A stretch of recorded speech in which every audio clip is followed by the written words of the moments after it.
이 걸레짝은 또 뭐니? 미나야, 이건 그냥 네 신발 주머니나 해라. 푸훗.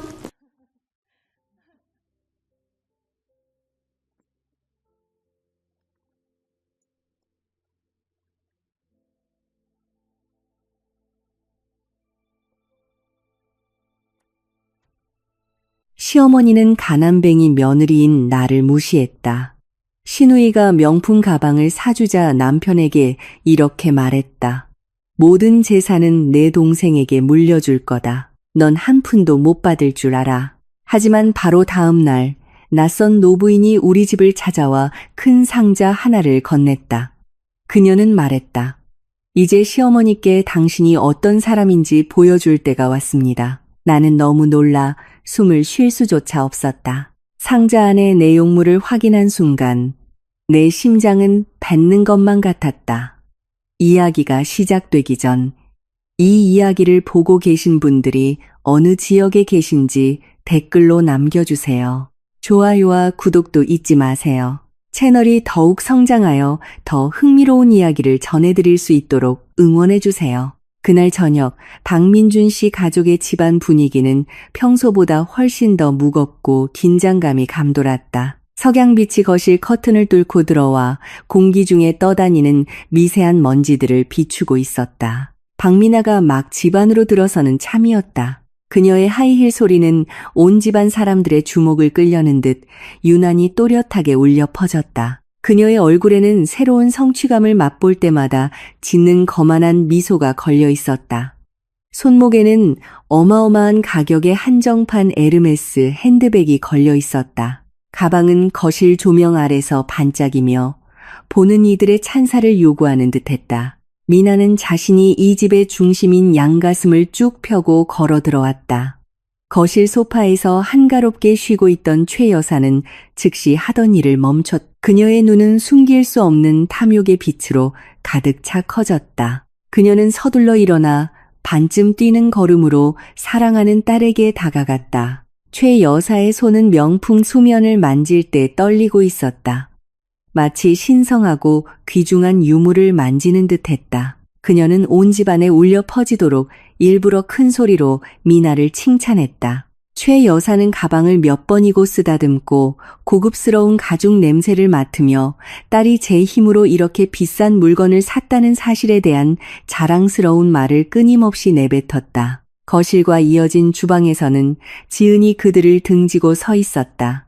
히잡 대신 단정한 옷차림의 그녀는 저녁 식사를 준비하기 위해 채소를 써느라 분주했다. 그녀는 시어머니의 과장된 칭찬을 모두 들었지만 묵묵히 자기 일만 계속했다. 김지은은 매우 소박하고 차분하며 놀라울 정도로 깊은 인내심을 가진 여자였다. 그녀는 최 여사나 미나가 던지는 비꼬는 말이나 거친 말에 단 한 번도 맞받아친 적이 없었다.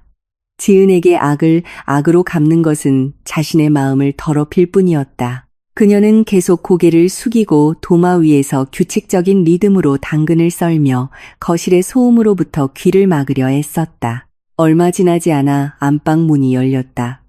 민준이 갓 시작한 사업 문제로 하루 종일 씨름하다 지친 얼굴로 나왔다. 그는 주방으로 걸어가 아내에게 다가가 지은의 어깨를 부드럽게 감쌌다. 민주는 진심과 지지가 담긴 옅은 미소를 지어 보였다. 그는 어머니가 다른 사람을 깎아내리며 미나의 성공을 자랑할 때마다 아내의 기분이 어떨지 잘 알고 있었다. 민주는 물 한 잔을 따라 천천히 마시며 거실에서 벌어지는 어머니와 여동생의 상호작용을 지켜보았다. 그는 상황이 악화될 경우를 대비해 항상 아내의 방패가 될 준비가 되어 있었다. 최 여사는 아들과 며느리의 존재를 알아차렸다. 그녀의 자랑스러운 미소는 순식간에 경멸적인 시선으로 바뀌었다.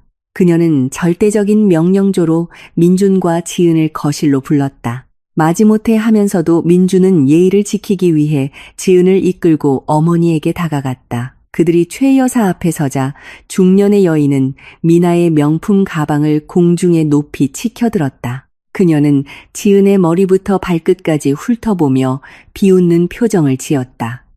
지은의 소박한 차림새와 미나의 몸에 걸친 사치품을 비교하는 것이었다. 날카로운 말들이 최 여사의 입에서 쉴 새 없이 쏟아져 나왔다. 그녀는 지은을 대놓고 가난뱅이 며느리, 쓸모없는 년이라고 불렀다. 최 여사는 지은이 이 가족에게 짐일 뿐이라고 말했다.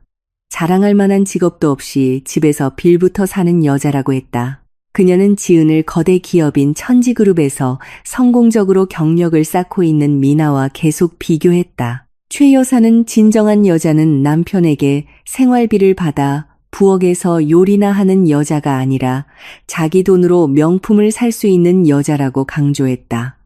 그 모욕은 너무나 고통스러웠다. 지은의 마음 가장 깊은 곳을 찔렀다. 지은은 고개를 숙였다. 눈가가 뜨거워졌지만 시어머니 앞에서 눈물이 떨어지지 않도록 필사적으로 참았다. 그녀는 옷자락을 꽉 쥐며 내면의 힘을 찾으려 애썼다. 그녀 옆에 서 있던 민주는 더 이상 참을 수 없었다. 남자의 얼굴이 굳어졌다. 굳게 담은 턱은 억누르고 있는 분노를 드러냈다. 민주는 앞으로 나서 지은의 바로 앞에 서서 어머니의 날카로운 시선으로부터 그녀를 보호했다. 무겁고 단호하지만 꾸짖지 않으려는 톤을 유지하며 민주는 어머니에게 모욕을 멈추라고 경고했다. 민주는 지은이 자신의 아내이자 온전한 책임이며 누구도 자기 앞에서 아내의 존엄성을 짓밟는 것을 용납하지 않을 것이라고 선언했다. 민준의 단호한 변호는 오히려 최여사를 더욱 격분하게 만들었다. 그녀는 낯선 여자 때문에 아들에게 어머니로서의 권위가 도전받고 있다고 느꼈다. 최 여사는 냉소적으로 웃었다. 그 웃음소리는 민준의 귀에 매우 거슬렸다. 그녀는 뒤로 물러서며 민준과 지은을 증오해 찬 눈빛으로 쳐다보았다. 바로 그때 최 여사는 매우 충격적인 일방적인 선언을 했다. 크고 강조된 목소리로 그녀는 모든 유산, 가족의 부, 그리고 지금 살고 있는 이 큰 집까지 100% 미나에게만 물려줄 것이라고 선포했다. 최 여사는 민준과 지은은 그 재산에서 단 1원도 받지 못할 것이라고 못 박았다. 최 여사는 계속해서 민준과 지은을 거실에서 부드럽게 쫓아냈다. 그녀는 자신과 미나가 분위기를 망치는 사람들 없이 이 행복한 순간을 축하하고 싶으니 방으로 돌아가라고 했다. 민주는 이 쓸모없는 논쟁을 더 길게 끌고 싶지 않았다. 그는 어머니가 자만심에 가득 차 있을 때 논쟁하는 것은 헛수고라는 것을 알았다. 민주는 지은의 손을 잡고 꽉 쥔 다음 아내를 이끌고 몸을 돌려 거실을 떠났다. 그들은 뒤에서 울려 퍼지는 최 여사와 미나의 승리감에 찬 웃음소리를 뒤로하고 집 구석에 있는 그들의 방으로 조용히 걸어갔다. 방 안에서 민주는 어머니의 지나친 행동에 대해 지은에게 사과했다. 그는 아내를 꼭 껴안고 위로의 말을 속삭였다. 지은은 진심으로 미소 지으며 남편의 등을 부드럽게 쓰다듬었다. 그녀는 민준에게 화나지 않았으며 민준이 항상 자기 편에 있어준다면 이 모든 것을 받아들일 수 있다고 안심시켰다. 그들의 기분이 조금 나아진 후 지은은 거실에 남은 더러운 접시와 컵을 정리하러 잠시 방을 나섰다. 그동안 민주는 마음을 가다듬기 위해 샤워하러 갔다. 지은이 다시 돌아왔을 때 거실은 비어 있었다. 최 여사와 미나는 각자의 방으로 들어가 쉬는 듯했다. 지은은 더러운 컵을 모으고 유리 테이블 위에 과자 부스러기를 치우기 시작했다. 그녀가 테이블 위에 아무렇게나 놓여있던 미나의 패션 잡지를 들어 올렸을 때 작은 종이 한 장이 바닥으로 떨어졌다. 그 종이는 결제 영수증처럼 보였다. 지은은 몸을 숙여 그 종이를 주워 쓰레기통에 버리려고 했다. 하지만 그녀의 눈은 우연히 종이에 적힌 숫자와 글자들을 포착했다. 호기심에 지은은 그 영수증을 더 자세히 읽었다.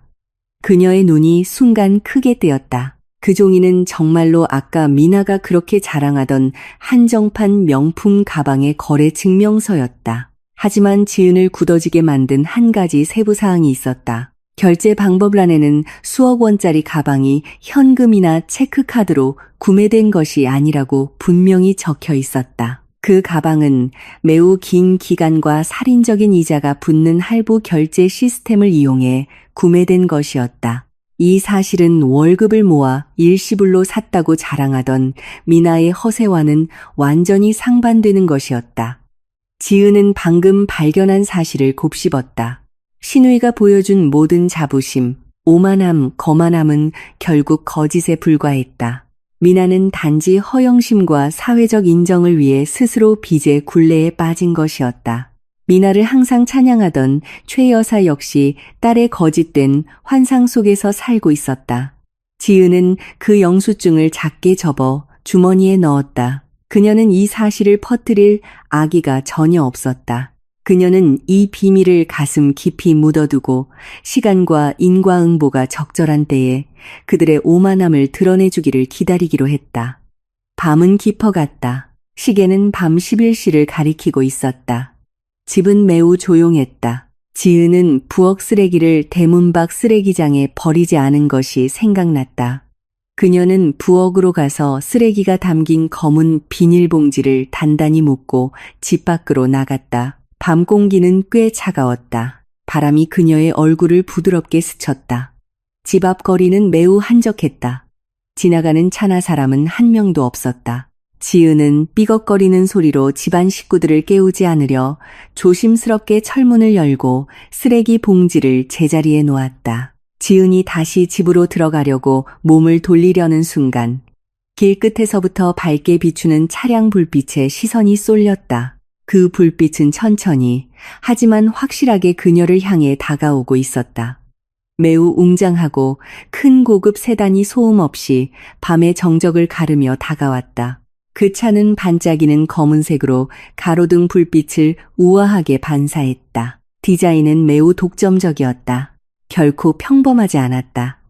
지은은 그 자리에 못 박힌 듯 서서 이 늦은 밤에 이런 고급 차량이 주택가를 지나는 것을 의아하게 생각했다. 지은의 심장을 더 빨리 뛰게 한 것은 그 웅장한 차가 속도를 줄여 지은이 서 있는 집대문 바로 앞에 멈췄다는 사실이었다. 지은과 차체 사이의 거리는 몇 걸음밖에 남지 않았다.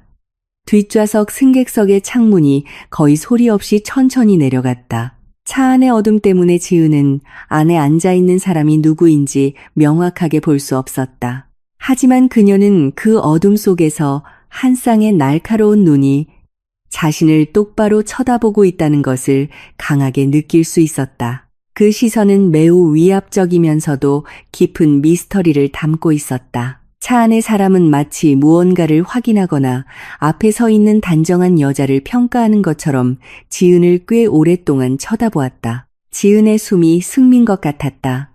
온몸이 굳어 움직일 수 없었다. 위협을 느낀 것이 아니라 엄청난 혼란과 호기심에 휩싸였다. 영원처럼 느껴지는 몇 초가 지난 후 차창은 다시 올라가 완전히 닫혔다. 운전사는 천천히 가속 페달을 밟았고 그 고급 차량은 그녀를 조용한 밤중에 홀로 남겨두고 떠났다. 지은은 여전히 그 자리에 서서 그 차가 길모퉁이에서 사라질 때까지 바라보았다. 그 차는 내일부터 그녀의 인생 전체를 바꿀 거대한 미스터리를 싣고 떠났다. 아침 해가 밝게 떠올랐지만 집안의 분위기는 여전히 어젯밤 사건의 긴장감이 남아있었다. 미나는 천지그룹 본사로 출근할 준비를 마쳤다. 그녀는 가장 좋은 정장을 입었고 물론 할부로 산 명품 가방을 거만하게 팔에 걸치고 있었다. 최 여사는 얼굴에서 미소가 떠나지 않은 채 현관까지 미나를 배웅했다. 그녀는 다시 한번 칭찬과 함께 미나의 경력이 더욱 승승장구하기를 바라는 말을 했다. 앞마당을 쓸고 있던 지은은 미나가 한마디 말도 없이 지나갈 때 정중하게 고개만 숙였다. 민주는 회사에 생긴 몇 가지 기술적인 문제를 처리하기 위해 더 일찍 출근했다. 미나의 차가 마당을 떠난 후 최 여사는 안으로 돌아와 소파에 앉아 텔레비전을 보았다. 그녀는 현관 청소를 마치는 지은에게 여전히 냉소적인 시선을 던졌다. 지은은 마음을 맑게 유지하려 애쓰며 긴 한숨을 내쉬었다. 그녀는 점심 식사 준비를 시작하기 위해 손을 씻으러 집 안으로 들어갔다. 하지만 부엌칼을 잡기도 전에 초인종이 길고 반복적으로 울렸다. 손님이 왔다는 신호였다. 지은은 손을 닦고 서둘러 현관으로 향했다. 초인종 소리를 들은 최 여사는 앉은 자리에서 움직일 생각도 없이 텔레비전 화면에서 눈을 떼지 않고 흘긋 쳐다보기만 했다. 그녀는 거친 말투로 지은에게 누가 자신의 휴식 시간을 방해하는지 보라고 시켰다. 지은은 큰 나무 문을 천천히 열었다. 문이 활짝 열리자 지은은 문지방에 서 있는 사람을 보고 매우 놀랐다. 완벽하게 꼿꼿한 자세에 낯선 노부인이 그곳에 서 있었다. 그 여인은 매우 우아하고 깨끗한 정장을 입고 있었으며 강렬한 위엄의 아우라를 뿜어냈다. 머리는 뒤로 단정하게 빗어 넘겼고 얼굴에는 수년간의 인생 경험으로 형성된 단호한 주름이 새겨져 있었다. 노부인은 알 수 없는 표정으로 지은을 쳐다보았다.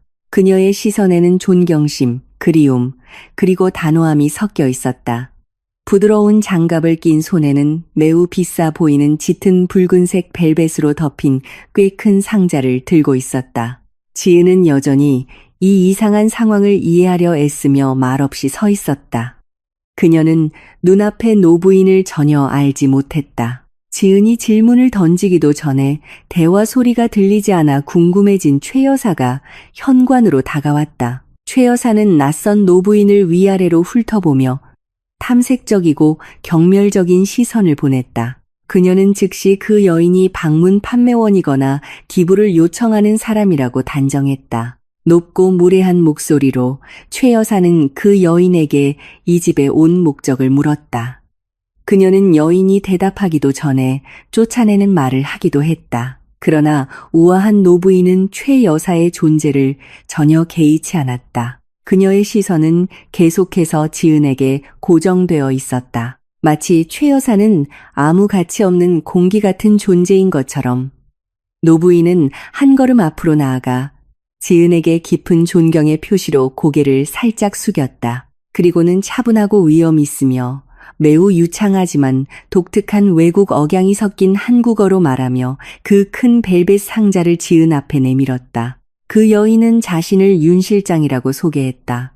그녀는 지은의 눈을 뚫어지게 쳐다보며 지은의 심장을 걷잡을 수 없이 뛰게 만드는 일련의 문장을 말했다. 윤 실장은 지금이 시어머니와 시아버지에게 지은이 어떤 사람인지 보여줄 가장 적절한 때라고 말했다. 그녀는 지은을 아가씨라고 불렀는데 그 존칭은 지은의 온몸의 신경을 떨리게 했다.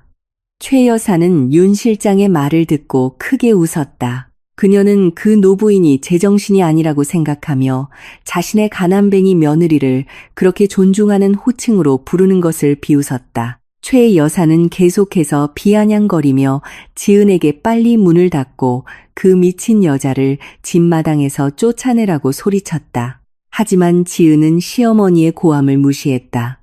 지은의 손은 떨렸지만 천천히 윤 실장의 손에서 벨벳 상자를 받았다. 상자는 꽤 무겁고 단단하게 느껴졌다. 이 상자가 자신의 과거를 둘러싼 모든 미스터리의 열쇠라는 강한 직감이 들었다. 지은은 상자를 안으로 가져와 거실 테이블 위에 조심스럽게 내려놓았다. 여전히 호기심과 증오가 뒤섞인 최 여사도 다가와서 그 낯선 여자가 준 고물이 무엇인지 보고 싶어 했다. 숨을 참으며 지은은 상자 앞부분의 금색 걸쇠를 열고 벨벳 뚜껑을 천천히 들어 올렸다. 상자 안의 내용물은 즉시 지은의 눈을 크게 뜨게 했고 숨이 샜는 것 같았다.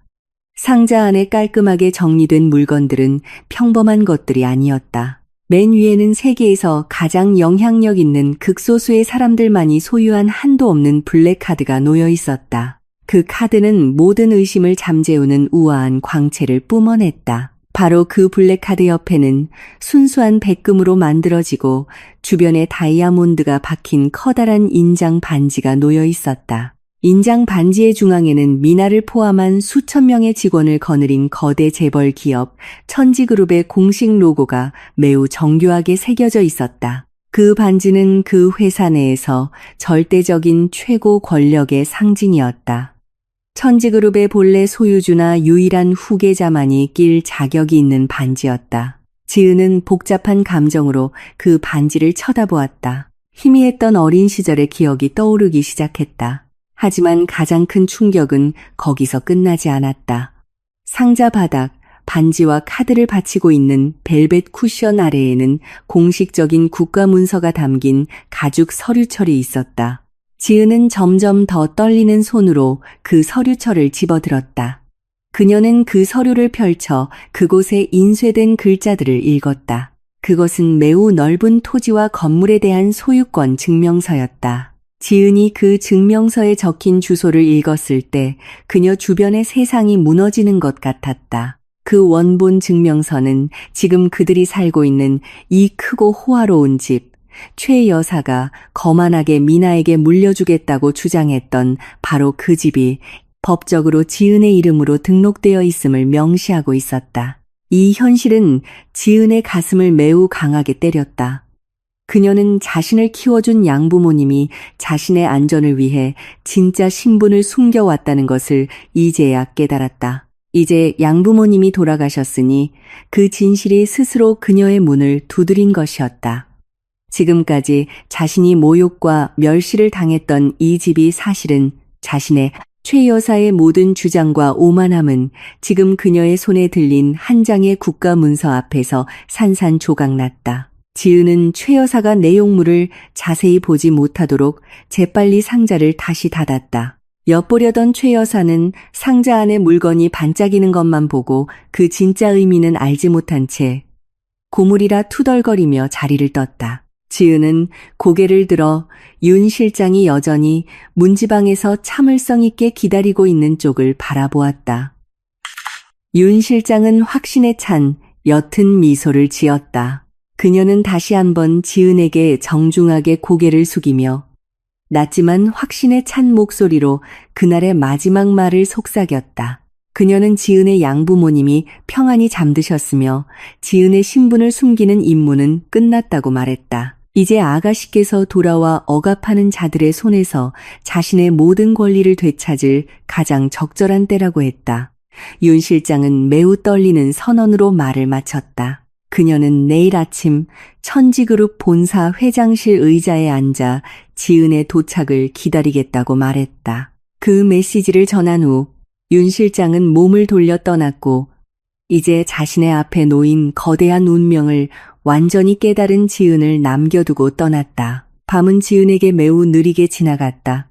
윤 실장이 떠난 후 그녀는 침대 가장자리에 조용히 앉아 이제 무릎 위에 활짝 열린 큰 벨벳 상자를 바라보았다. 방의 희미한 불빛이 천지그룹 로고가 새겨진 인장 반지에 다이아몬드 광채를 반사했다. 그녀는 손끝으로 한도 없는 블랙카드의 표면을 만지며 엄청난 책임감을 동반하는 차가운 질감을 느꼈다. 그러나 그녀의 주된 관심은 자신이 자주 모욕과 멸시를 당했던 이 집이 법적으로 자신의 소유임을 명시하는 국가 문서에서 벗어날 수 없었다. 어린 시절의 기억이 봇물 터지듯 밀려왔다. 그녀는 항상 소박하지만 사랑이 넘치는 삶을 살았던 양부모님을 기억했다. 그들은 잔인한 대가족의 권력 다툼으로부터 그녀를 보호하기 위해 진짜 신분을 숨겼다.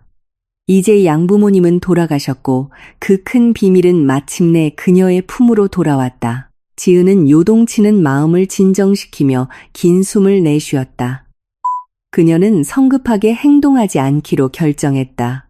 그녀는 이 비밀을 조금 더 간직하고 싶었다. 그녀는 시어머니와 시누이의 탐욕, 거짓말, 오만함이 그들을 어디까지 파멸로 이끌지 자신의 눈으로 직접 보고 싶었다. 다음 날 아침 민준 씨 가족의 식탁 분위기는 매우 활기찼다. 미나의 즐거운 웃음소리와 자랑스러운 수다가 줄을 이루었다. 지은이 정성껏 준비한 아침 식사는 미나와 최 여사에 의해 전혀 손대지 않았다. 그들은 가족 역사상 가장 빛나는 성취라고 여겨지는 소식을 축하하느라 너무 바빴다. 미나는 빛나는 얼굴과 높이 든 턱으로 자신이 천지그룹 본사에서 매우 명망 있는 직책으로 승진했다고 온 집안에 알렸다.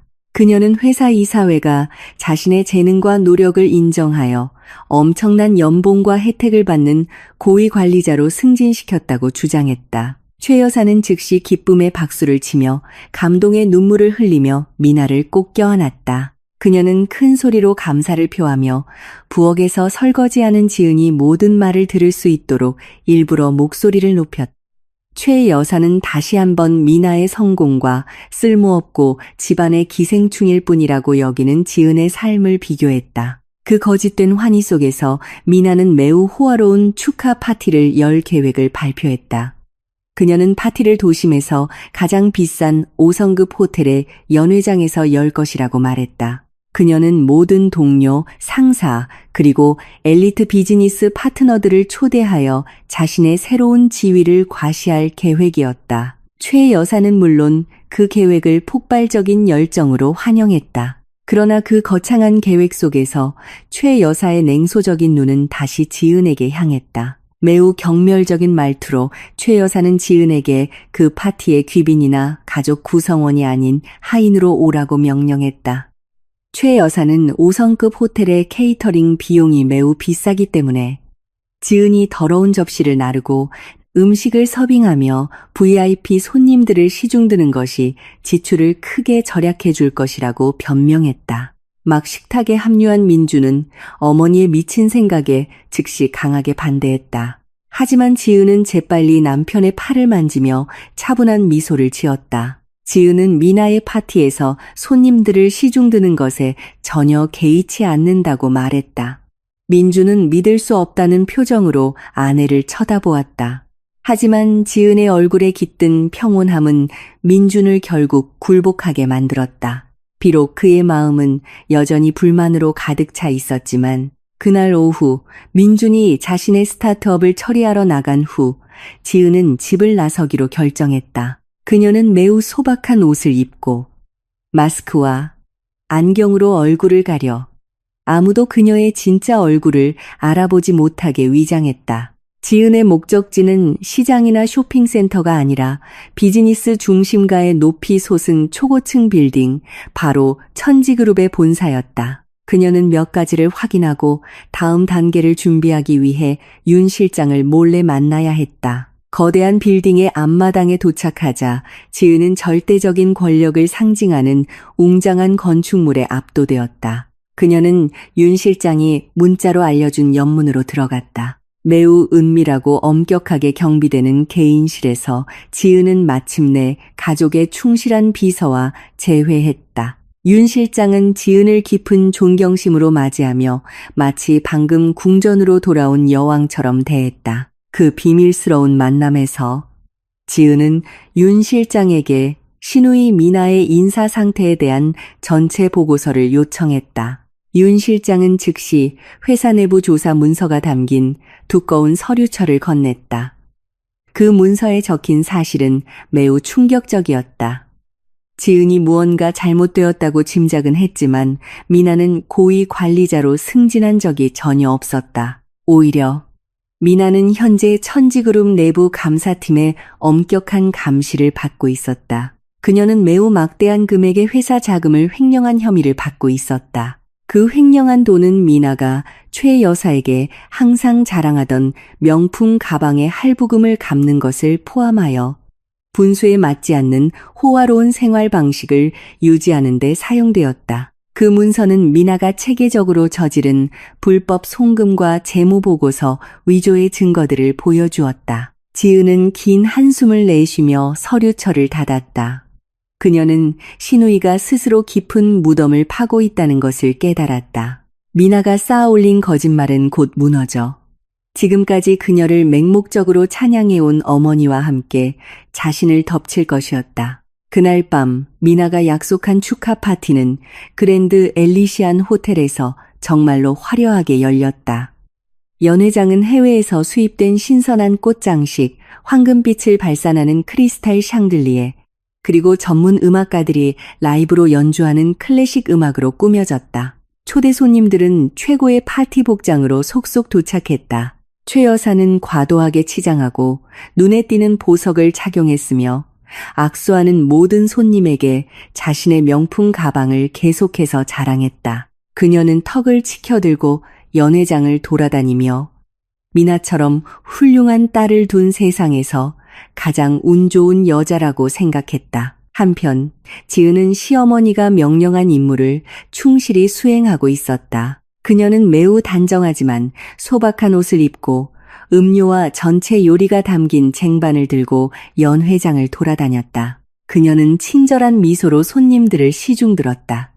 자신이 하고 있는 일에 대해 전혀 모욕감을 느끼거나 부끄러워하지 않았다. 파티에 참석한 민주는 몇 번이고 아내의 손에서 쟁반을 뺏으려고 했지만 지은은 항상 부드럽게 거절하며 남편에게 동료들과 함께 행사를 즐기라고 말했다. 화려한 파티 중에 예상치 못한 매우 창피한 사건이 발생했다. 도시 엘리트들 사이에서 매우 존경받는 한 VIP 손님, 상류층 사교계 여성이 메인 요리 테이블로 걸어가고 있었다. 그녀는 동료들과 대화에 너무 열중한 나머지 앞을 제대로 보지 못했다. 같은 순간 가방을 자랑하느라 정신없던 최 여사가 갑자기 뒤를 보지 않고 방향을 틀었다.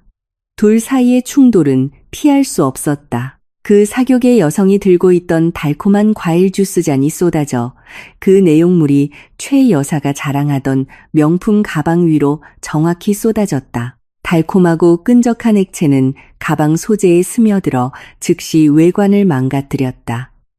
최 여사는 히스테릭하게 비명을 지르며 엄청난 공포의 눈으로 가방을 쳐다보았다. 그녀는 즉시 매우 날카로운 목소리로 그 사교계 여성을 꾸짖었다.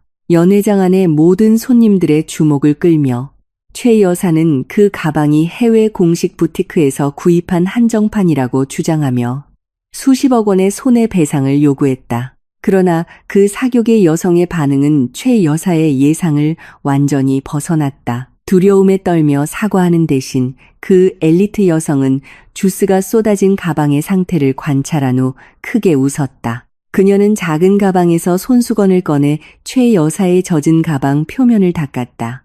갑자기 가방 소재의 색이 바래고 벗겨지면서 매우 보기 흉한 얼룩이 남았다. 그 사교계 여성은 모든 사람이 볼 수 있도록 가방을 높이 들어 올렸다. 연회장 전체에 울려 퍼지는 큰 목소리로 그녀는 최 여사가 손해배상을 요구하며 당황할 필요가 없다고 선언했다. 그녀는 명품 브랜드의 진짜 가죽 소재는 과일 주스가 쏟아졌다고 해서 절대 색이 바래거나 벗겨지지 않는다고 자세히 설명했다. 그녀는 가방의 엉성한 바느질과 약간 삐뚤어진 로고를 지적했다. 조롱하는 어조로 그 사교계 여성은 수백 명의 손님들 앞에서 최 여사가 그토록 자랑하던 가방이 동대문 짝퉁 시장에서 매우 저렴한 가격에 살 수 있는 싸구려 모조품이라고 선언했다. 모든 손님들은 즉시 조용해졌고 최 여사를 향해 냉소적인 시선을 보내며 속삭이기 시작했다.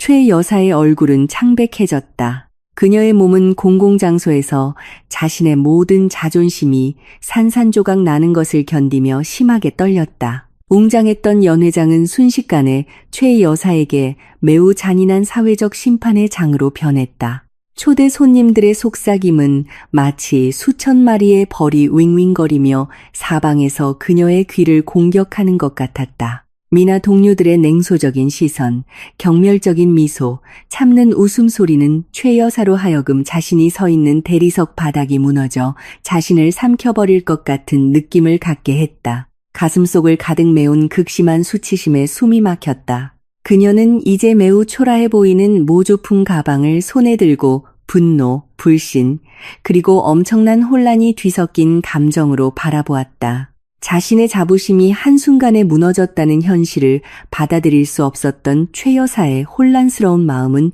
체면을 살리기 위한 손쉬운 방법을 찾기 시작했다. 그녀의 불안한 눈은 방 전체를 훑었고 마침내 빈 쟁반을 들고 방구석에 조용히 서 있는 지은의 모습에 멈췄다. 서두르고 분노의 찬 걸음으로 최 여사는 손님들 틈을 뚫고 며느리에게 다가갔다. 한마디 확인 질문도 없이 최 여사는 즉시 매우 날카로운 목소리로 극악무도한 비난을 퍼부었다. 그녀는 지은이 자신과 미나를 공공장소에서 망신시키기 위해 사악한 음모를 꾸몄다고 비난했다. 최 여사는 지은이 분명히 자기 방에 몰래 들어가 진짜 명품 가방을 훔치고 불타는 질투심 때문에 이 싸구려 모조품 쓰레기로 바꿔치기 했다고 히스테릭하게 소리쳤다. 그녀는 지은을 은혜도 모르는 냉혈한 도둑이며 항상 남편 가족의 행복을 파괴하려 한다고 불렀다. 어머니가 소란을 피우는 것을 본 미나도 즉시 다가왔다. 상황을 진정시키는 대신 미나는 오히려 불에 기름을 붓는 격이었다. 할부로 산 가방의 출처에 대한 자신의 거짓말을 덮기 위해 미나는 조금의 망설임도 없이 어머니의 비난을 인정했다. 그녀는 손가락으로 지은의 얼굴을 가리키며 즉시 진짜 가방을 돌려놓으라고 요구했다. 그렇지 않으면 보안 요원을 불러 몸수색을 하고 이 호텔에서 불명예스럽게 쫓아낼 것이라고 했다. 분위기는 더욱 험악해졌다. 몇몇 손님들은 이 창피한 사건을 녹화하기 위해 휴대폰을 꺼내기 시작했다. 지은은 그 자리에 꼿꼿이 서 있었다. 그녀의 얼굴에는 두려움이나 위축됨이 전혀 없었다. 그녀는 시어머니와 시누이를 차분하지만 매우 날카로운 시선으로 바라보았다. 그녀는 그들의 고함에 맞받아칠 생각이 전혀 없었다. 진실은 들리기 위해 큰 소리가 필요 없다는 것을 알고 있었기 때문이다. 미나가 지은을 강제로 쫓아내기 위해 보안 요원을 부르려는 바로 그 순간 민준이 매우 빠르고 단호한 걸음으로 군중을 해치고 나섰다. 그는 방다른 구석에서 잠재적 투자자와 이야기를 막 끝내고 가족과 관련된 소란을 듣자마자 서둘러 다가왔다. 민준의 얼굴은 매우 진지해 보였고 몇몇 손님들이 본능적으로 길을 비켜줄 정도의 단호한 아우라를 뿜어냈다. 민준은 즉시 지은과 그의 가족 사이에 서서 아내를 위한 견고한 보호벽이 되었다. 그는 분노로 붉어진 어머니의 얼굴과 거짓으로 가득 찬 여동생의 얼굴을 바라보았다.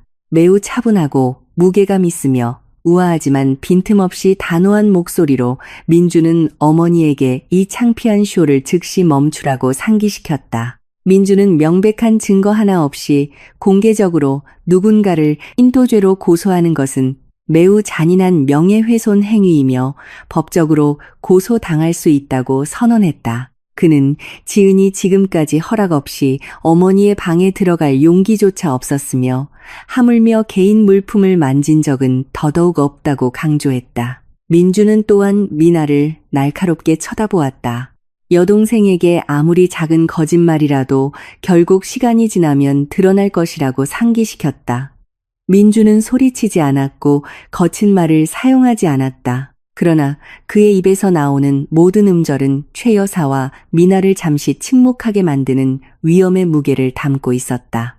민준의 품격 있는 변호는 그가 잘못된 혈연 관계의 광신주의보다 진실을 중시하는 가장으로서의 진실성을 보여주었다. 그 가족 사이의 긴장감은 갑자기 연회장 정문 쪽에서 들려오는 규칙적이고 단호한 발걸음 소리에 의해 깨졌다. 모든 손님들의 시선이 일제히 소리가 나는 쪽으로 향했다. 문지방에서 그 5성급 호텔의 총지배인이 매우 단정한 정장과 왼쪽 가슴에 금색 신분증 배지를 달고 나타났다. 지배인은 혼자가 아니었다. 그는 건장하고 진지한 얼굴의 4명의 호텔 특별보안 요원들의 호의를 받고 있었다. 그들의 등장은 소란스러웠던 파티 분위기를 식히는 단호한 공기를 가져왔다. 호텔 지배인의 등장을 본 최 여사는 즉시 지원군을 얻었다고 느꼈다. 그녀는 즉시 앞으로 나아가 승리의 미소를 지으며 지배인을 맞이했다. 최 여사는 지은을 가리키며 호텔 지배인에게 도둑으로 간주되는 며느리를 즉시 체포하고 사랑하는 딸의 축하 파티가 순조롭게 다시 진행될 수 있도록 이 호화로운 건물에서 쫓아내달라고 요구했다. 그러나 다음 순간에 일어난 일은 그 방에 있던 모든 사람, 특히 최 여사와 미나의 정신을 완전히 파괴했다. 호텔 지배인은 최 여사의 수다를 전혀 신경 쓰지 않았다. 그는 마치 최 여사가 그곳에 없는 것처럼 중년의 여인을 그냥 지나쳐 걸어갔다. 지배인은 지금까지 모욕의 대상이었던 단정한 여성을 향해 확신에 찬 걸음으로 똑바로 걸어갔다. 지은과 한 걸음 남은 거리에서 호텔 지배인은 갑자기 걸음을 멈추고 두 발을 모으고 90도 각도로 허리를 숙였다. 그를 호위하던 4명의 보안 요원도 일제히 똑같은 경의를 표했다. 그 동작은 매우 경건하게 이루어졌으며 그곳에 최고 권위자에게만 주어지는 수준의 존경심을 보여주었다. 연회장 전체를 뒤덮은 정적 속에서 호텔 지배인의 목소리는 매우 명확하고 맑게 들렸다. 그는 주위의 공기를 떨리게 하는 존칭으로 지은을 불렀다. 그는 지은을 소유 주님이라고 부르며 그들이 서 있는 이 호화로운 5성급 호텔이 지은의 절대적인 권력 아래 있는 자산 중 하나임을 강조했다.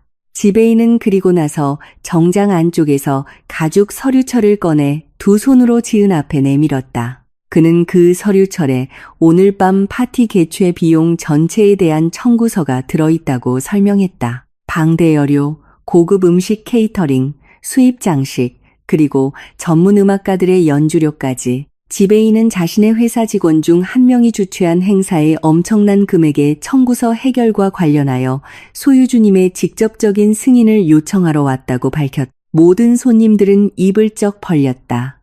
그들의 숨이 순간 는 것 같았다. 최 여사의 눈은 거의 튀어나올 정도로 커졌다. 반면 미나의 얼굴은 백지장처럼 하얗게 변했다. 그들은 방금 자신들의 눈으로 본 것을 믿을 수 없었다. 지금까지 자신들의 발밑에 깔개처럼 짓밟았던 가난뱅이 며느리가 그들이 과시하고 있던 화려함의 합법적인 소유주였다니. 지은은 매우 우아한 동작으로 가죽 서류철을 받았다. 그녀는 서류철을 슬쩍 열어보았다. 매우 큰 총 청구액을 나타내는 숫자들을 보고 지은은 호텔 지배인을 쳐다보며 매우 차분한 옅은 미소를 지었다. 그녀는 지배인에게 미묘하게 한쪽 눈을 찡긋했다. 그것은 지배인에게 자신의 신분을 더 이상 밝히지 말고 자신이 이 게임을 주도하게 해달라는 조용한 신호였다. 지은은 가죽 서류철을 닫고 여전히 돌처럼 굳어있는 시어머니와 시누이에게 천천히 다가갔다. 그녀는 극심한 공포에 휩싸인 미나의 얼굴을 매우 부드럽지만 치명적으로 날카로운 풍자가 담긴 목소리로 쳐다보았다. 지은은 청구서 서류철을 호텔 지배인의 손에 돌려주었다. 그리고 지은은 지배인에게 편안한 어조로 말했다. 이 파티는 매우 부유하고 방금 엄청난 승진을 한 미나를 위한 축하연이므로 미나가 모든 비용을 전액 지불하는 것이 마땅하다고. 지은은 미나가 호텔에 부담을 주지 않고도 이 정도의 작은 청구서를 해결할 돈이 충분히 있을 것이라고 덧붙였다. 지은의 말은 미나의 움직임을 봉쇄하고 그녀가 아침부터 모든 손님들 앞에서 외쳐왔던 모든 오만함을 증명하도록 강요했다. 모든 눈이 이제 미나에게 쏠렸다. 동료들과 VIP 손님들의 사회적 증명 요구는 미나로 하여금 온몸이 심하게 떨리는데도 불구하고 움직이게 만들었다. 차가운 땀으로 젖은 손으로 미나는 지갑을 열어 반짝이는 신용카드를 꺼냈다. 그녀는 마치 돈은 문제가 아니라는 듯 침착해 보이려 애쓰며 매우 억지스러운 미소로 호텔 지배인에게 카드를 건넸다. 호텔 지배인은 즉시 휴대용 결제 단말기를 들고 있던 직원 중 한 명에게 카드를 건넸다. 그 직원은 미나의 카드를 넣고 명시된 청구 금액을 누른 후 인증 과정을 기다렸다. 숨막히는 긴장 속에서 몇 초가 흘렀다. 갑자기 결제 단말기 화면이 빨갛게 깜박이며 매우 시끄러운 경고음을 냈다. 호텔 직원은 잠시 화면을 쳐다본 후 고개를 들어 무표정한 얼굴로 미나를 바라보았다. 그는 주위 사람들이 들을 수 있을 만큼 충분히 큰 목소리로 미나의 신용카드가 사용한도 초과 및 상당한 연체 기록으로 인해 결제 시스템에서 거부되어 거래를 처리할 수 없다고 발표했다. 그 발표는 미나와 최 여사의 남은 자존심을 먼지로 만들어버리는 마지막 일격이 되었다. 그 밤은 그들이 평생 잊지 못할 수치심으로 끝났다. 결제 단말기가 미나의 신용카드 거래를 거부한 후 숨막히는 정적이 연회장 전체를 지배했다. 수백 쌍의 눈, 동료, 비즈니스 파트너, 그리고 천지그룹의 상사들이 날카로운 심판의 시선으로 미나를 쳐다보았다. 미나는 못 박힌 듯 서 있었다. 그녀의 몸은 손끝까지 심하게 떨렸다. 차가운 땀이 관자놀이를 타고 흘러내렸다. 그녀는 아마 은행 시스템에 기술적인 문제가 있었을 것이라고 말하며 극심한 공포를 감추려 어색하게 미소를 지었다. 하지만 주위 몇몇 사격의 여성들의 경멸적인 웃음소리가 그 변명을 산산조각 냈다. 미나에게서 멀지 않은 곳에 서 있던 최 여사는 극심한 수치심을 참으며 붉어진 얼굴을 감추기 위해 고개를 깊이 숙일 수밖에 없었다. 그들이 아침부터 쌓아 올린 오만함은 이제 산산조각나 매우 잔인한 대중 앞에서 치욕의 잔해만을 남겼다. 호텔 지배인은 여전히 미나 앞에 꼿꼿이 서 있었다. 그의 얼굴은 무표정했으며 어떤 변명도 받아들이지 않고 수억 원에 달하는 결제가 완료되기를 기다리고 있었다. 궁지에 몰려 제정신을 잃기 직전인 상황에서 미나는 호텔 지배인에게 잠시 자리를 비켜 은행에 연락할 수 있도록 허락을 구했다. 그녀는 계속해서 자신을 비웃으며 속삭이는 손님들 무리에서 벗어나 조용한 방구석으로 서둘러 걸어갔다. 그녀의 손은 명품 가방에서 휴대폰을 꺼낼 때 떨렸다. 하지만 그녀는 은행 고객 서비스에 전화하지 않았다. 미나는 가명으로 저장해둔 비밀번호로 전화를 걸었다. 그것은 호화로운 생활 방식에 집착하는 가짜 사교계 인사들에게 매우 높은 이자로 빠른 자금을 빌려주는 것으로 알려진 사채업자의 연락처였다. 전화가 연결되자마자 미나는 떨리는 목소리로 오늘 밤 파티 비용을 충당할 자금을 즉시 송금해달라고 애원했다. 사채업자는 전화기 저편에서 냉소적으로 웃고는 2배의 대출이자와 매우 짧은 상환기한을 조건으로 미나의 요청을 승인했다. 다른 선택지가 없었던 미나는 초대 손님들 앞에서 남은 자존심을 지키기 위해 그 모든 가혹한 조건을 받아들였다. 잠시 후 미나의 휴대폰에 알림이 울리며 사채업자의 대출금이 그녀의 계좌로 성공적으로 이체되었음을 알렸다. 그녀는 무너진 위험의 남은 조각들을 되찾으려 애쓰며 가슴을 조금 펴고 호텔 지배인 앞으로 돌아왔다. 미나는 다른 은행의 체크카드를 꺼내 파티 청구서를 전액 결제했다. 청구서는 해결되었지만 파티 분위기는 이미 망가져 더 이상 되돌릴 수 없었다.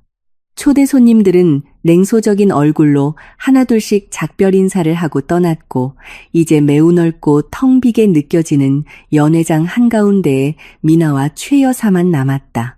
지은과 민준도 조용히 호텔을 나섰다. 민준은 멀리서 여전히 증오의 찬 눈으로 그들을 바라보는 어머니의 날카로운 시선으로부터 지은을 보호하며 그녀의 손을 꼭 잡았다. 그날 밤은 최 여사와 미나의 인생 역사상 가장 치욕적인 전환점이 되었다. 그들의 모든 거짓이 대중 앞에서 적나라하게 드러난 밤이었다. 다음 날 아침 최 여사의 집안 분위기는 매우 암울하고 압박감이 가득했다. 자신의 실수를 깨닫고 어젯밤의 창피한 사건을 반성하는 대신 최 여사는 모든 분노를 민준과 지은에게 쏟아냈다. 그녀는 매우 높고 요구적인 목소리로 민준을 거실로 불렀다. 미나가 큰 빚에 시달리고 있다는 현실을 아직 받아들이지 못한 최 여사는 민준에게 즉시 은행에서 거액의 대출을 받으라고 요구했다. 그녀는 장남으로서 가족의 명예를 회복하고 어젯밤 파티로 인해 미나가 겪은 모든 재정적 손실을 메워줄 절대적인 의무가 있다고 주장했다. 최 여사는 심지어 이 모든 재앙이 가족에게 닥친 것이 지은이라는 불운의 원인 때문이라고 비난했다. 그 매우 비합리적인 요구는 아침 분위기를 매우 긴장되게 만들었다. 미나는 소파 구석에 조용히 앉아 상환을 독촉하는 사채업자의 위협적인 메시지를 계속 받으며 불안한 얼굴을 감추고 있었다. 민주는 어머니 앞에 꼿꼿이 서 있었다. 그의 얼굴은 매우 차분했지만 반박할 수 없는 단호함을 뿜어냈다. 그는 여동생의 생활 방식 빚을 갚기 위해 은행에서 돈을 빌리라는 어머니의 요구를 거절했다. 민주는 매우 품격 있는 언어로 미나가 만든 오만과 거짓말을 지원하기 위해 자신의 가족의 미래를 희생하지 않을 것이라고 설명했다. 그는 어머니에게 자신이 안정적인 자금과 집중이 필요한 기술 회사를 막 시작했으며 쓸모없는 빚 부담은 질 수 없다고 상기시켰다. 민준의 매우 단호한 거절은 최 여사를 더욱 격분하게 만들었다. 그녀는 히스테릭하게 소리치며 민준을 감정도 없는 불효자식이며 자신의 혈육보다 쓸모없는 아내를 더 중시한다고 비난했다. 최 여사는 다시 유산 문제를 꺼내며 민준과 지은이 자신의 명령에 복종하지 않는 한 이 집에서 결코 편안한 자리를 얻지 못할 것이라고 강조했다. 어머니의 끊임없는 위협과 모욕을 듣던 민준의 인내심은 마침내 한계에 다다랐다. 그는 이 집이 더 이상 사랑하는 아내에게 건강한 장소가 아니라는 것을 깨달았다. 무겁고 확신에 찬 목소리로 민주는 그날 바로 지은을 데리고 이 집에서 이사하겠다는 결심을 밝혔다. 그는 아내가 더 이상 자신의 가족으로부터 증오와 비방의 대상이 되는 것을 원치 않았다. 민준의 결정에 최 여사는 경멸적으로 웃었다. 그녀는 민준 가께서 고생하다가 결국에는 자기 발 아래 기어와 먹을 것을 구걸하게 될 것이라고 비웃었다. 민준은 그 비웃음을 무시했다. 그는 자신의 방으로 가서 지은이 모든 옷과 귀중품을 큰 여행 가방에 싸는 것을 도왔다. 별말 없이 민준과 지은은 나쁜 기억으로 가득 찬 그 집을 떠나 민준이 얼마 전에 임대한 깨끗하고 편안하며 조용한 아파트로 향했다. 그들의 이사는 진정한 결혼 생활의 새로운 시작을 의미했다. 새 아파트로 이사한 후 민준은 재정 위기를 겪고 있는 자신의 스타트업을 구하기 위해 모든 에너지와 정신을 집중했다. 그는 며칠 동안 밤늦게까지 일하며 사업 제안서를 작성하고 새로운 자금 지원을 찾기 위해 다양한 사람들과 연락했다. 민준의 마음의 짐은 매우 무거웠지만 그는 아파트에 돌아올 때마다 따뜻한 미소를 지으며 지은에게 그것을 숨기려 노력했다. 남편의 고군분투를 잘 이해하는 지은은 가만히 있지 않았다. 그녀는 비밀리에 윤 실장에게 연락하여 매우 명확한 지시를 내렸다. 지은은 윤 실장에게 민준의 회사에 막대한 금액의 투자 자금을 유치하도록 지시했다. 그 자금의 출처인 자신의 진짜 신분이 드러나지 않도록 익명의 투자 회사를 통해 진행했다. 지은은 자신의 한도 없는 블랙카드를 사용하여 남편의 큰 꿈을 지원하기 위해 수십억 원을 쏟아부었고 민준의 성공 뒤에 있는 가장 큰 지지자임을 증명했다. 며칠 후 민준이 사무실에서 절망적으로 컴퓨터 화면을 쳐다보고 있을 때 그가 기다리던 기적이 마침내 도착했다. 한 대형 투자 회사로부터 공식 이메일이 도착했다. 그 이메일은 민준의 스타트업이 회사의 미래 비전을 매우 신뢰하는 한 익명의 투자자로부터 수십억 원의 신규 자금 지원을 받기로 선정되었다고 밝혔다. 민준은 자신의 눈을 거의 믿을 수 없었다. 그는 의자에서 벌떡 일어나 기쁨의 함성을 지르고 즉시 지은에게 전화하여 이 놀라운 소식을 전했다. 전화기 저편에서 지은은 새로운 열정과 희망으로 가득 찬 남편의 목소리를 들으며 진심으로 미소 지었다. 그녀는 민준이 다시 자신감을 찾은 것을 보고 매우 행복했다. 민준은 자신의 회사를 파산 직전에서 구해준 익명의 투자자가 매일 아침 자신을 위해 아침 식사를 준비하는 소박한 여성이라는 사실을 전혀 알지 못했다. 어느 날 오후 민준과 지은은 돌아가신 아버지의 유품 중 민준의 오래된 책상 서랍에 남아있던 몇 가지 중요한 서류를 가지러 최 여사의 집에 잠시 들러야 했다. 그들이 들어섰을 때 집안 분위기는 조용해 보였다. 하지만 거실에 도착하자 그들은 매우 예상치 못한 광경을 목격했다. 미나는 매우 화려한 외모의 잘생긴 남자와 나란히 앉아 있었다. 그는 해외에서 만든 정장을 입고 눈부신 광채를 발산하는 명품 시계를 차고 있었다. 최 여사는 그들 앞에 앉아 그 남자에게 자신이 가진 최고의 다과와 음료를 대접하고 있었다.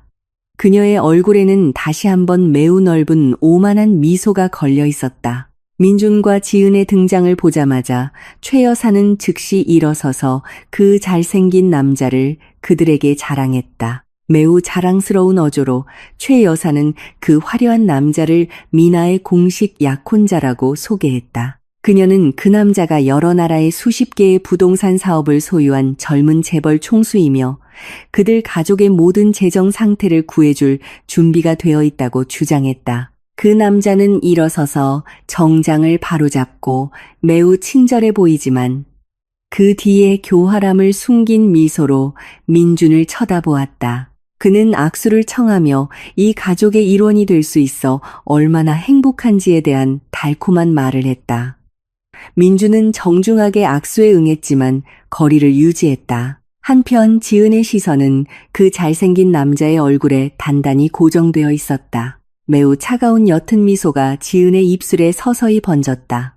그녀의 날카로운 기억력은 윤 실장이 정징 준 천지그룹의 비밀 문서 중 하나에서 그 남자의 얼굴을 즉시 알아봤다. 젊은 재벌이라고 주장하는 그 남자는 사실 가짜 투자를 미끼로 희생자들을 속이는 것으로 악명 높은 최고 등급의 범죄자였으며 수배자 명단에 올라 있었다. 그리고 이제 그 교활한 사기꾼은 시댁의 소굴로 성공적으로 들어온 것이었다. 젊은 재벌이라고 주장하는 화려한 남자의 등장은 최 여사의 집안 분위기를 즉시 거짓으로 가득 채웠다. 그 남자는 매우 품격 있게 들리는 가명으로 자신을 소개했다. 그의 입은 듣는 사람을 매우 매료시키는 달콤한 말을 능숙하게 엮어냈다.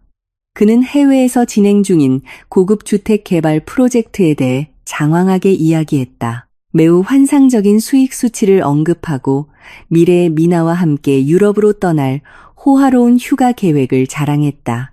그 남자의 입에서 나오는 모든 말은 최 여사의 가장 약한 부분, 즉 탐욕과 사회적 지위에 대한 집착을 직접적으로 겨냥하도록 설계되었다. 최 여사는 눈을 반짝이며 그 모든 허풍을 들었다. 그녀는 눈앞에 펼쳐진 부의 환상에 매료되었다. 그녀는 고개를 끄덕이며 계속해서 그 남자를 칭찬하고 가족에게 그만한 재정적 이익을 가져다 주지 못한다고 생각하는 민준과 은근히 비교했다. 지은은 거실 입구에서 조용히 서서 매우 차분한 시선으로 그 모든 사기극을 관찰했다. 그녀는 조금도 방해할 생각 없이 그 드라마가 계속되도록 내버려 두었다. 거대 비즈니스 네트워크인 천지그룹의 합법적인 소유주로서 지은은 이미 사람들의 몸짓, 언어와 말하는 방식을 통해 그들의 성격을 읽는데 매우 익숙했다. 그녀 앞에 있는 이 남자는 진정한 비즈니스 리더의 아우라를 가지고 있지 않았다.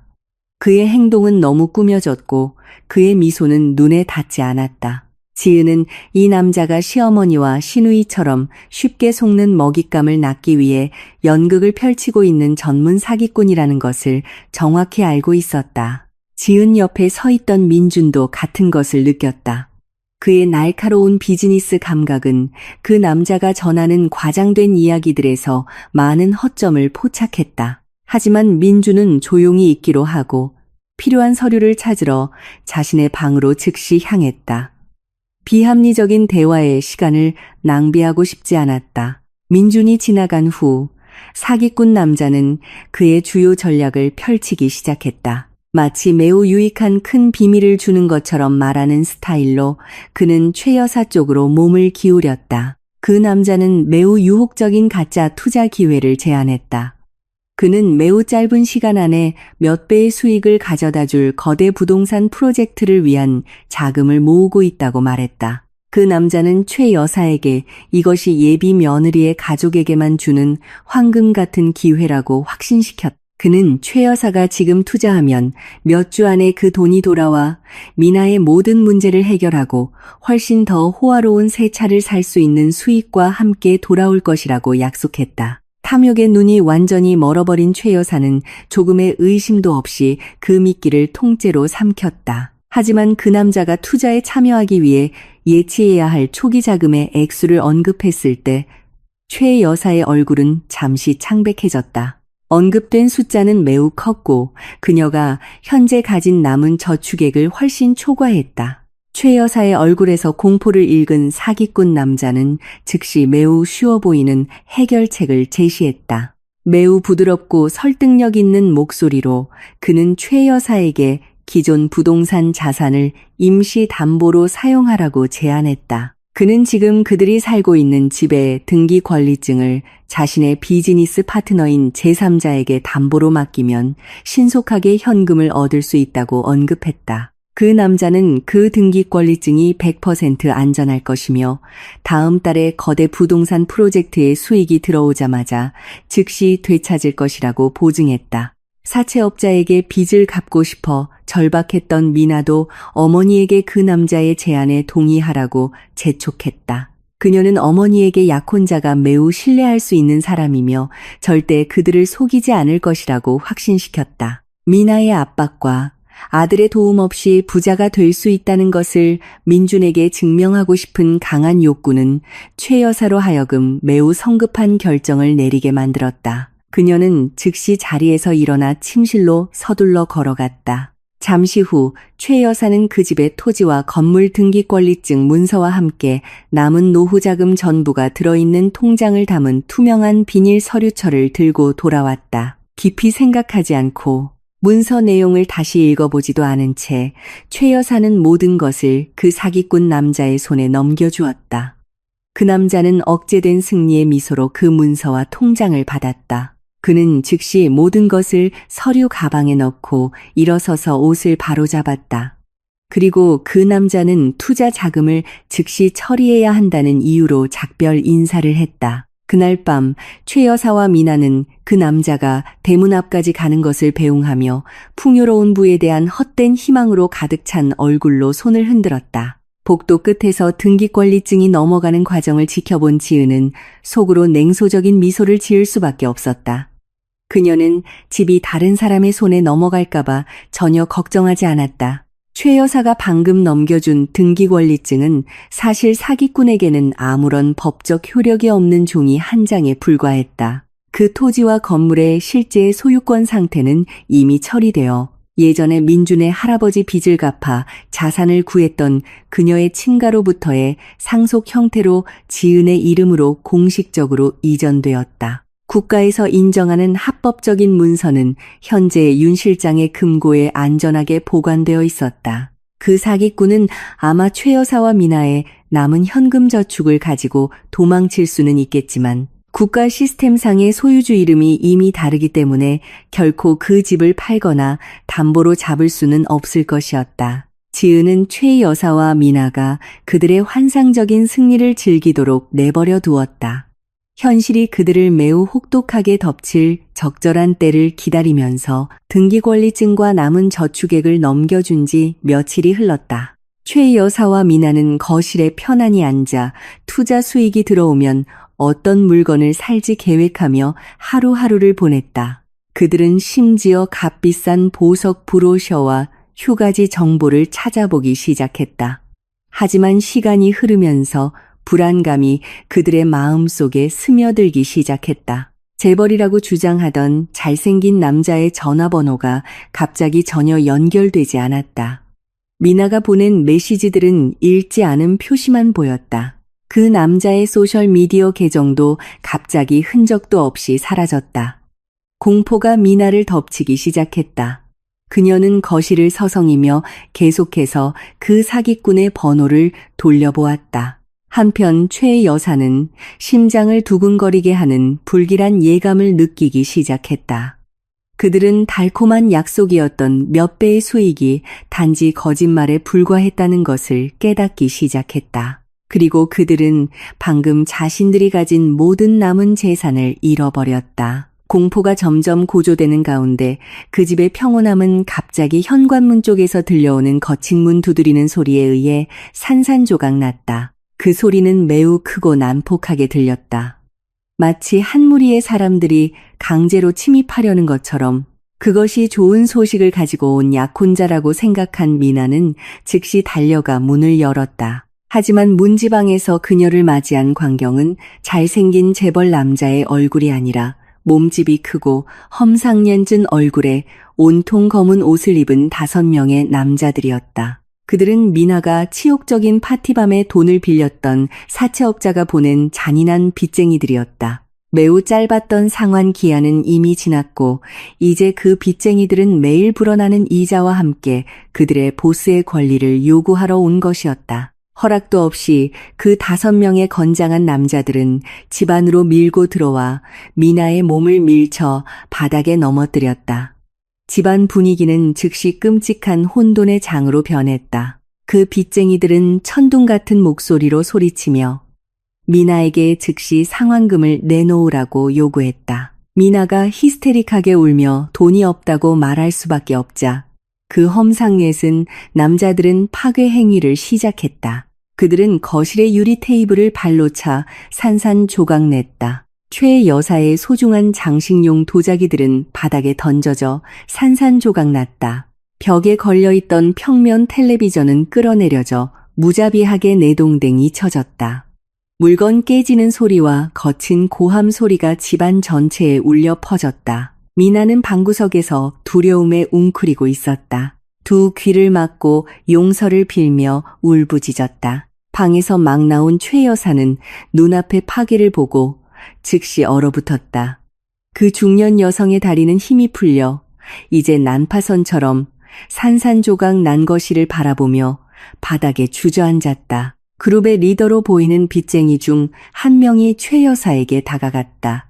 그는 거친 손가락으로 최 여사의 얼굴을 가리키며 매우 무서운 마지막 위협을 가했다. 그 남자는 만약 48시간 내에 미나의 빚이 전액 상환되지 않으면 그들이 다시 와서 이 집을 강제로 압류하고 모든 거주자를 길거리로 쫓아낼 것이라고 선언했다. 그 위협을 전한 후 빚쟁이들은 집을 떠나 매우 깊은 트라우마와 파괴를 남겼다. 미나의 히스테릭한 울음소리와 부서진 가구의 잔해 속에서 최 여사는 갑자기 일어섰다. 그녀의 눈에는 죽기를 거부하는 오만함과 뒤섞인 절망이 번뜩였다. 떨리지만 억지로 큰 소리를 내며 최 여사는 미나에게 울음을 그치라고 말했다. 그녀는 매우 비상식적인 계획을 선언했다. 최 여사는 내일 아침 천지그룹 본사 건물로 갈 것이라고 밝혔다. 그녀는 미나가 가진 직책을 이용하면 새로운 회장을 만나 집을 구하기 위해 거액의 회사 자금을 빌려달라고 애원할 수 있을 것이라고 믿었다. 그것은 그들을 완벽하게 준비된 진실의 덫으로 직접 안내할 환각적인 계획이었다. 아침이 이제는 사람이 살 곳이 못 되는 집으로 스며들었다. 아침 햇살은 어젯밤 빚쟁이들의 난동으로 산산조각 난 창문 틈으로 비집고 들어왔다. 값비싼 도자기 파편, 텔레비전 화면 조각, 부러진 가구의 나무들이 거실 바닥 전체를 뒤덮고 있었다. 집안 공기는 매우 답답하고 절망의 냄새로 가득했다. 최 여사는 쿠션이 찢어져 속이 드러난 소파 위에 멍하니 앉아 있었다. 그녀의 눈은 주위의 파괴의 잔해를 공허하게 바라보고 있었다. 밤새도록 그녀는 한숨도 잠들지 못했다. 집 앞에서 차량 소리가 들릴 때마다 심장이 격렬하게 뛰었다.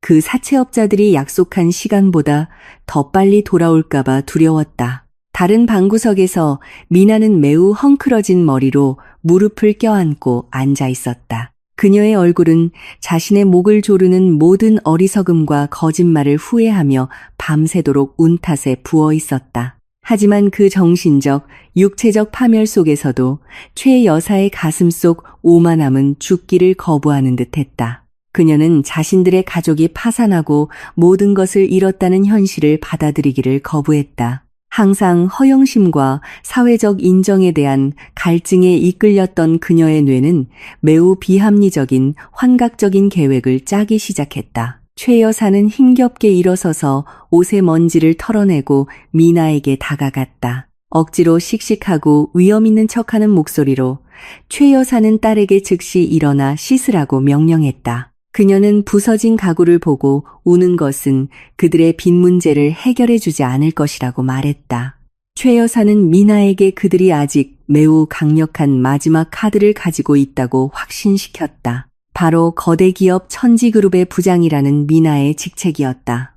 최 여사는 그렇게 큰 회사는 분명히 딸처럼 유능한 직원을 위한 특별 대출 프로그램이 있을 것이라고 확신했다. 아니면 적어도 미나가 자신의 영향력을 이용해 최고 경영진에게 직접 도움을 요청할 수 있을 것이라고 극심한 공포로 이성을 잃은 미나는 어머니의 미친 생각을 그대로 받아들였다. 그녀는 억지로 일어나 화장실로 향했다. 30분 후 미나는 옷장에 아직 깔끔하게 남아있던 최고의 정장을 입고 방에서 나왔다.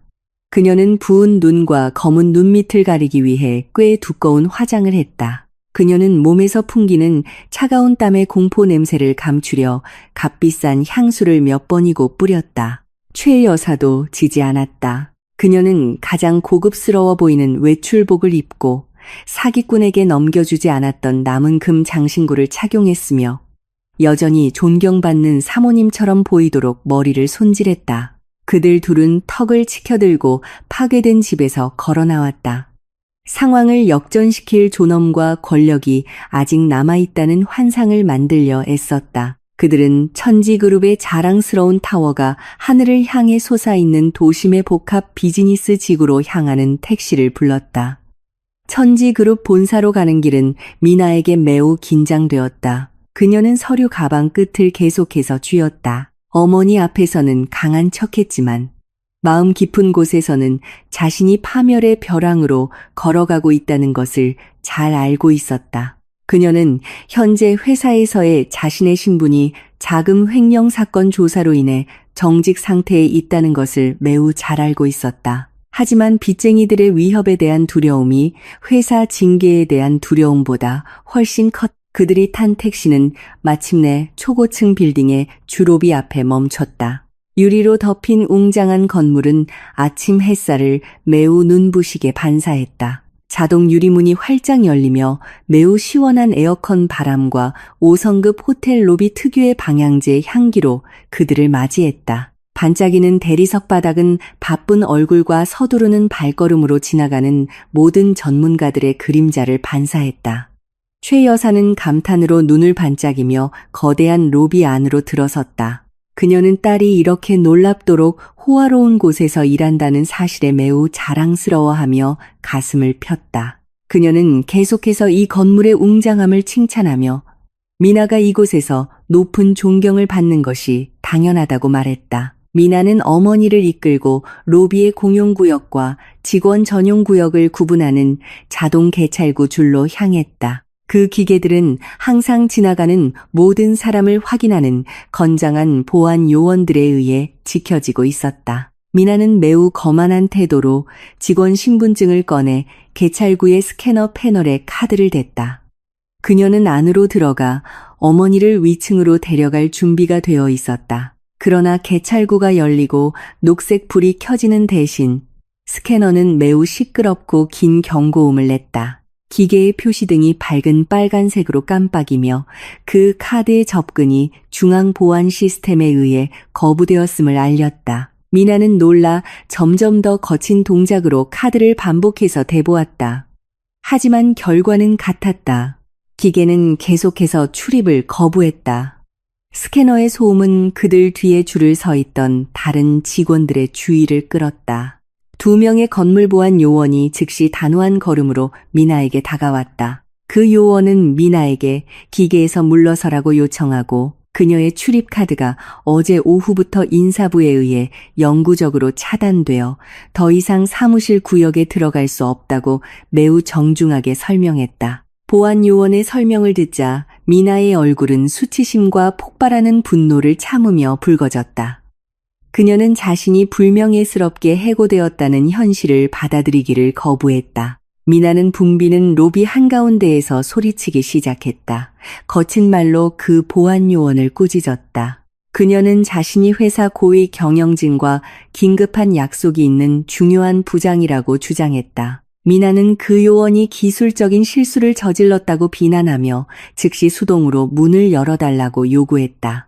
딸이 그렇게 대우받는 것을 본 최 여사는 물론 가만히 있지 않았다. 그녀는 끼어들어 그 보안 요원들의 얼굴을 손가락으로 가리키기 시작했다. 최 여사는 그 요원의 직업을 모욕하며 누구를 상대하고 있는지 모르는 하찮은 문직이라고 불렀다. 그녀는 그 요원을 미나의 상사에게 보고해서 그들의 길을 막은 죄로 그날 바로 해고시키겠다고 위협했다.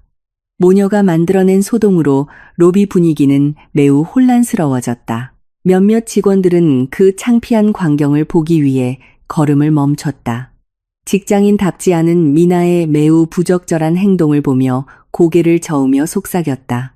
보안팀장이 미나와 최 여사를 건물 밖으로 강제로 끌어내기 위한 단호한 조치를 취하려는 바로 그 순간 VIP 로비 구석에서 회사 고위층 전용 엘리베이터의 종소리가 들렸다. 반짝이는 금속 재질의 엘리베이터 문이 천천히 열리며 매우 우아하고 위험 있는 자세로 걸어 나오는 윤 실장의 모습이 나타났다. 그 노부인은 매우 단정한 정장을 입고 있었다. 그녀의 눈은 소란의 중심을 날카롭게 쳐다보았다.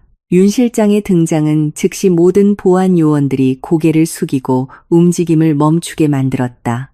윤 실장은 천지그룹 건물 전체에서 매우 두려움과 존경을 받는 인물이었다. 그녀는 느리지만 확실한 걸음으로 여전히 분노로 숨을 몰아쉬고 있는 미나와 최 여사에게 다가갔다. 윤 실장은 보안 요원들에게 물러서서 자신이 상황을 처리하게 해달라는 손짓을 했다.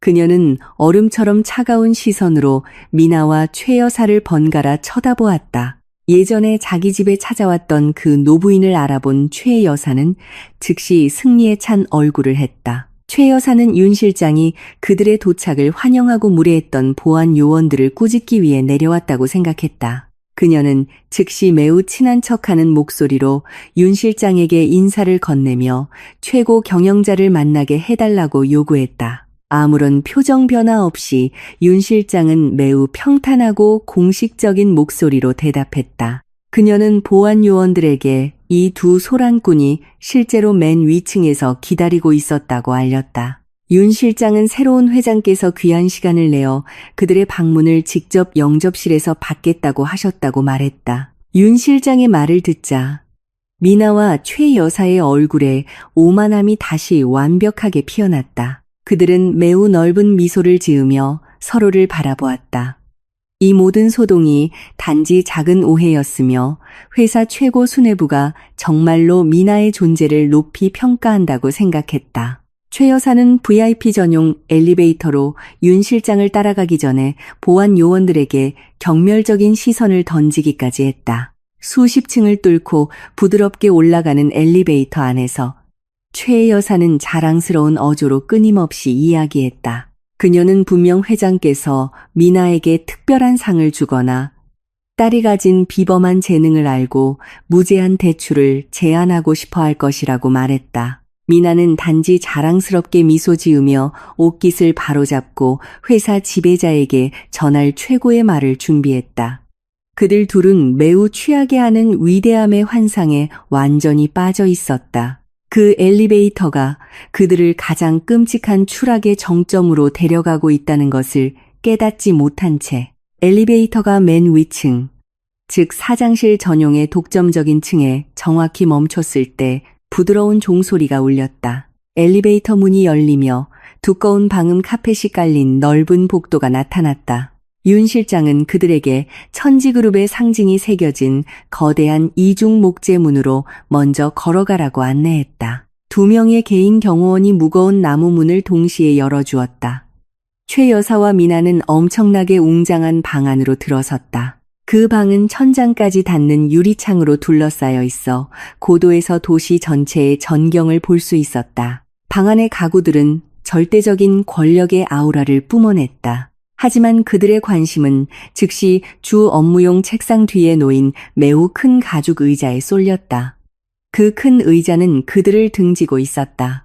유리창을 똑바로 마주하고 윤 실장은 문지방에 서서 그들의 도착을 알렸다. 천천히 거대한 가죽 의자가 방향을 틀어 돌아섰다. 그 순간 최 여사와 미나의 숨이 폐에서 강제로 뽑혀나가는 것 같았다. 그들의 몸은 얼음 조각상처럼 뻣뻣하게 굳었다. 그들의 눈은 최대한 크게 뜨였다. 자신들이 보고 있는 것을 믿기를 거부하며 그 최고 권력의 의자에 매우 우아하게 다리를 꼬고 앉아있는 사람은 그들이 모르는 늙은 사업가가 아니라 그들이 지금까지 가난뱅이 며느리라고 모욕했던 쓸모없다고 여겼던 단정한 옷차림의 지은이었다. 숨 막히고 가슴을 짓누르는 정적이 거대한 사무실의 모든 구석을 채웠다. 방 안의 공기는 마치 흐름을 멈춘 듯했다. 지은은 매우 차분한 자세로 앉아 있었다. 그녀의 등은 두꺼운 가죽 의자 등받이에 편안하게 기대어 있었다. 그녀의 얼굴은 이전에는 결코 볼 수 없었던 위엄을 발산했다. 모든 것을 완전히 통제하는 사람의 절대적인 평온함이었다. 그녀는 여전히 입을 반쯤 벌린 채 방 한가운데에 돌처럼 굳어 서 있는 시어머니와 시누이를 똑바로 쳐다보았다. 매우 차가운 옅은 미소가 지은의 입술에 서서히 번졌다.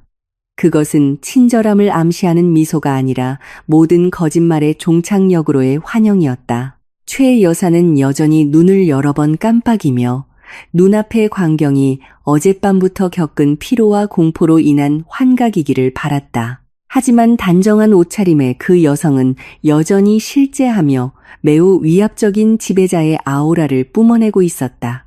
그 숨 막히는 정적을 깬 것은 미나였다. 그녀의 공포는 즉시 걷잡을 수 없는 분노의 폭발로 변했다.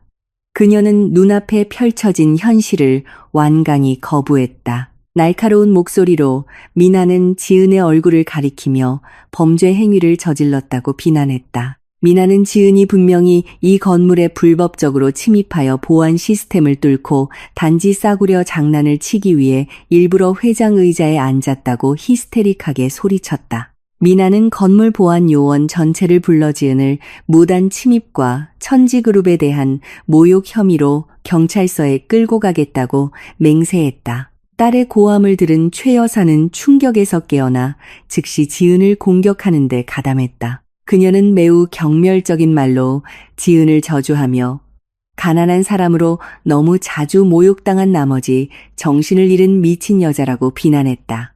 최 여사는 이 방의 진짜 주인이 와서 그들 모두를 감옥에 쳐넣기 전에 그 비싼 의자에서 즉시 내려오라고 지은에게 명령했다.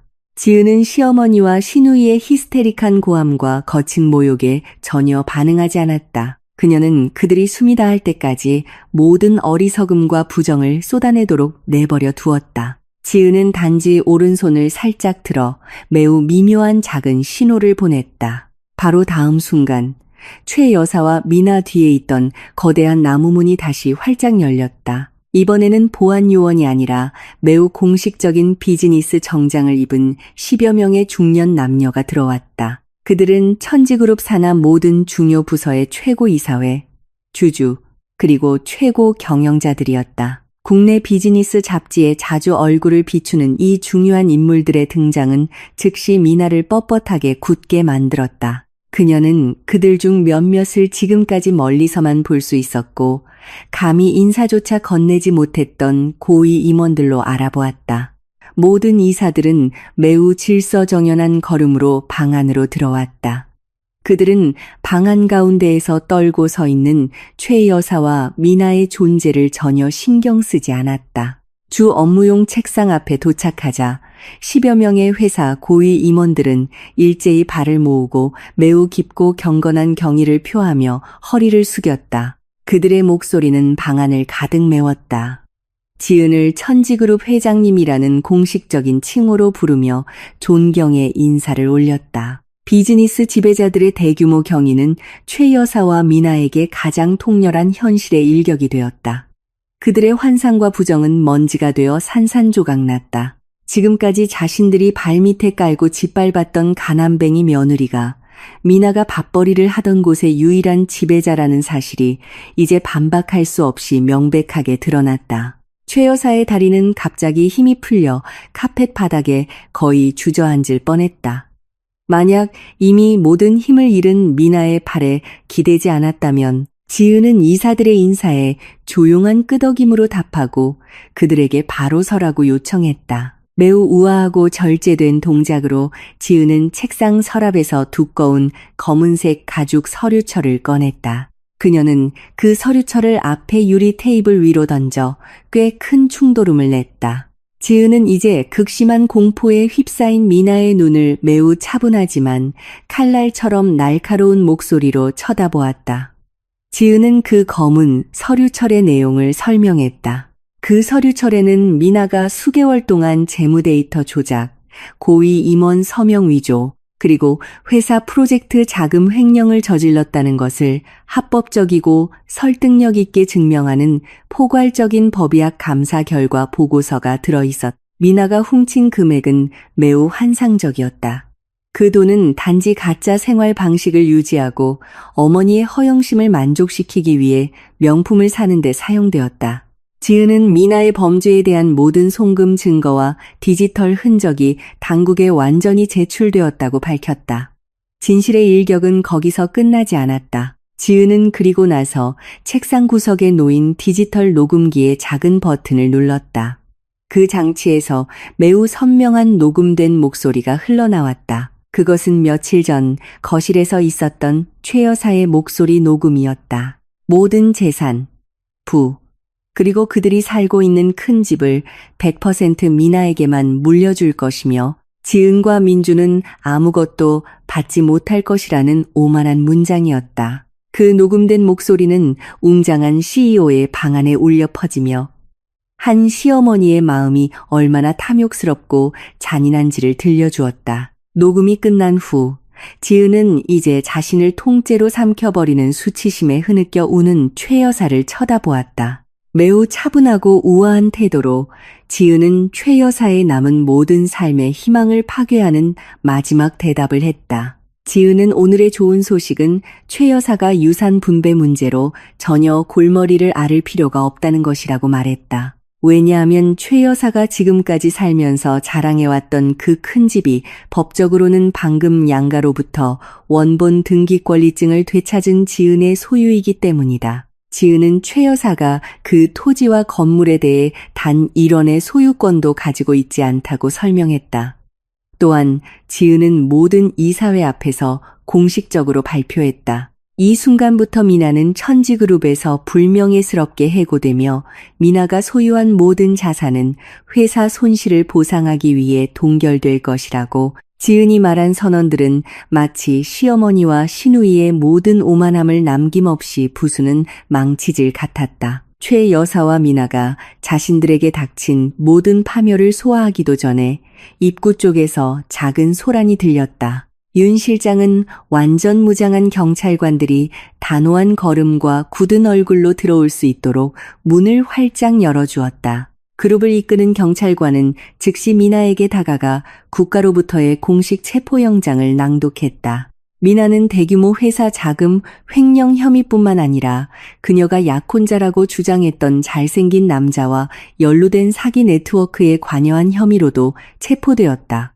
경찰은 그 사기꾼 남자가 바로 어젯밤에 검거되었으며 신문 결과 그가 돈 세탁과 지역 간 마약 유통 범죄 조직을 이끄는 거물급 수배자임이 밝혀졌다고 설명했다. 미나는 그 남자를 자신의 환경으로 끌어들였고 가짜 투자 자금 흐름을 함께 즐겼기 때문에 이제 미나는 수배자를 숨기고 범죄 수익을 즐기는데 가담한 용의자로 지목되었다. 그렇게 끔찍한 혐의를 듣자 미나는 히스테릭하게 비명을 질렀다. 그녀는 한 여성 경찰관이 차가운 쇠로 그녀의 두 손목에 수갑을 채우기 시작하자 몸부림치고 울부짖었다. 미나는 어머니에게 도와달라고 외쳤다. 하지만 최 여사 자신은 이미 카펫 바닥에 주저앉아 아무런 힘도 없었다.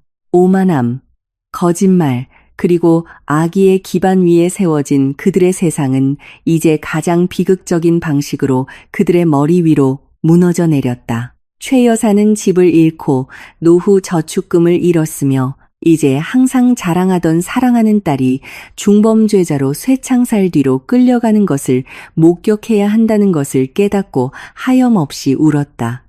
지은은 단지 자신의 큰 책상 뒤에서 그 체포 장면을 얼굴 표정 하나 바꾸지 않고 지켜보았다. 그녀는 오만한 승리감을 느낀 것이 아니라 정의가 결국에는 악한 자들을 벌하기 위해 스스로 길을 찾는다는 깊은 안도감을 느꼈다. 그들이 바랐던 가짜 몰락은 오히려 그들이 지금까지 얕보았던 진짜 지배자의 얼굴을 보여주는 진실의 거울로 변했다. 그들의 삶은 그 거대한 사장실의 나무문이 닫히고 그들을 진정한 정의로 이끈 후 결코 예전과 같지 않을 것이다.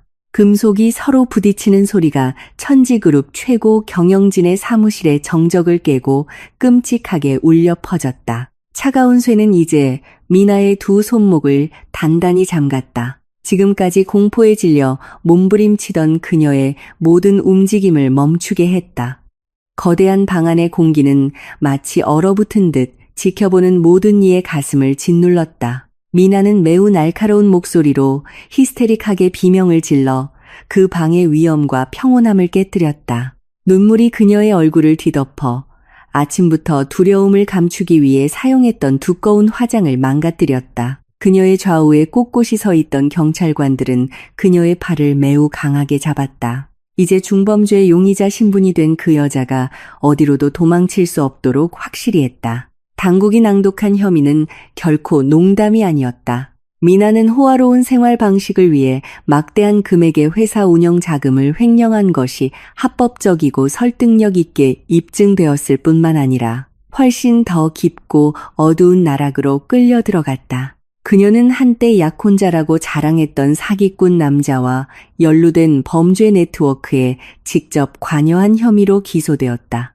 경찰은 미나가 은신처를 제공하고 광범위한 대중사기 수익금을 즐겼으며 간접적으로 그 남자가 통제하는 마약 유통 조직의 자금 순환을 위장하는 데 도움을 주었다는 증거를 제시했다. 그렇게 무겁고 끔찍한 혐의들을 듣자 미나의 몸에 있던 모든 힘이 순식간에 사라지는 것 같았다. 그녀의 무릎이 즉시 약해져 그 방을 덮고 있는 두꺼운 카펫 바닥에 주저앉았다. 그녀는 더 이상 자신의 외모나 주위를 둘러싼 이사들의 심판적인 시선에 신경 쓰지 않았다. 항상 교활함과 오만함으로 가득 찼던 그녀의 뇌는 이제 완전히 마비되었다. 자신의 삶이 몇 초 만에 파괴되었다는 현실을 소화할 수 없었다. 남은 힘을 다해 미나는 카펫 위에서 몸을 끌어 지은이 왕좌에 앉아있는 주 업무용 책상으로 다가갔다. 한때 항상 오만함과 경멸적인 시선을 발산했던 얼굴은 이제 매우 비참한 절망의 가면으로 변해 있었다. 미나는 고개를 들어 여전히 표정 없이 차분한 지은의 얼굴을 쳐다보았다. 그녀는 절망적인 목소리로 용서를 빌기 시작했고 지은에게 모든 고소를 취하해달라고 울부짖으며 애원했다. 미나는 지은이 자신의 권력을 사용해 이 치명적인 법에 덫에서 자신을 구해준다면 평생 하인이 되는 것도 마다하지 않겠다고 약속했다. 그녀는 지은을 형님이라고 불렀는데 이는 그들이 한 지붕 아래 살면서 단 한 번도 그녀의 입에서 나온 적 없는 호칭이었다. 그러나 지은은 자신의 권좌에서 조금도 움직이지 않고 앉아 있었다. 단정한 그 여성의 얼굴은 절대적인 단호함을 발산했다. 폭발하는 분노보다 훨씬 더 무서운 평온함이었다. 그녀는 무표정한 시선으로 미나를 쳐다보았다. 그녀의 눈은 동정심이나 복수심을 발산하는 것이 아니라 지금 작용하고 있는 인과응보의 법칙에 대한 수용을 담고 있었다. 지은은 신우이의 히스테릭한 울음에 응답하기 위해 한마디도 하지 않았다. 그녀에게 미나는 자신을 바로잡을 많은 기회를 받았지만 그 여자는 항상 탐욕과 거짓말의 길을 선택했다.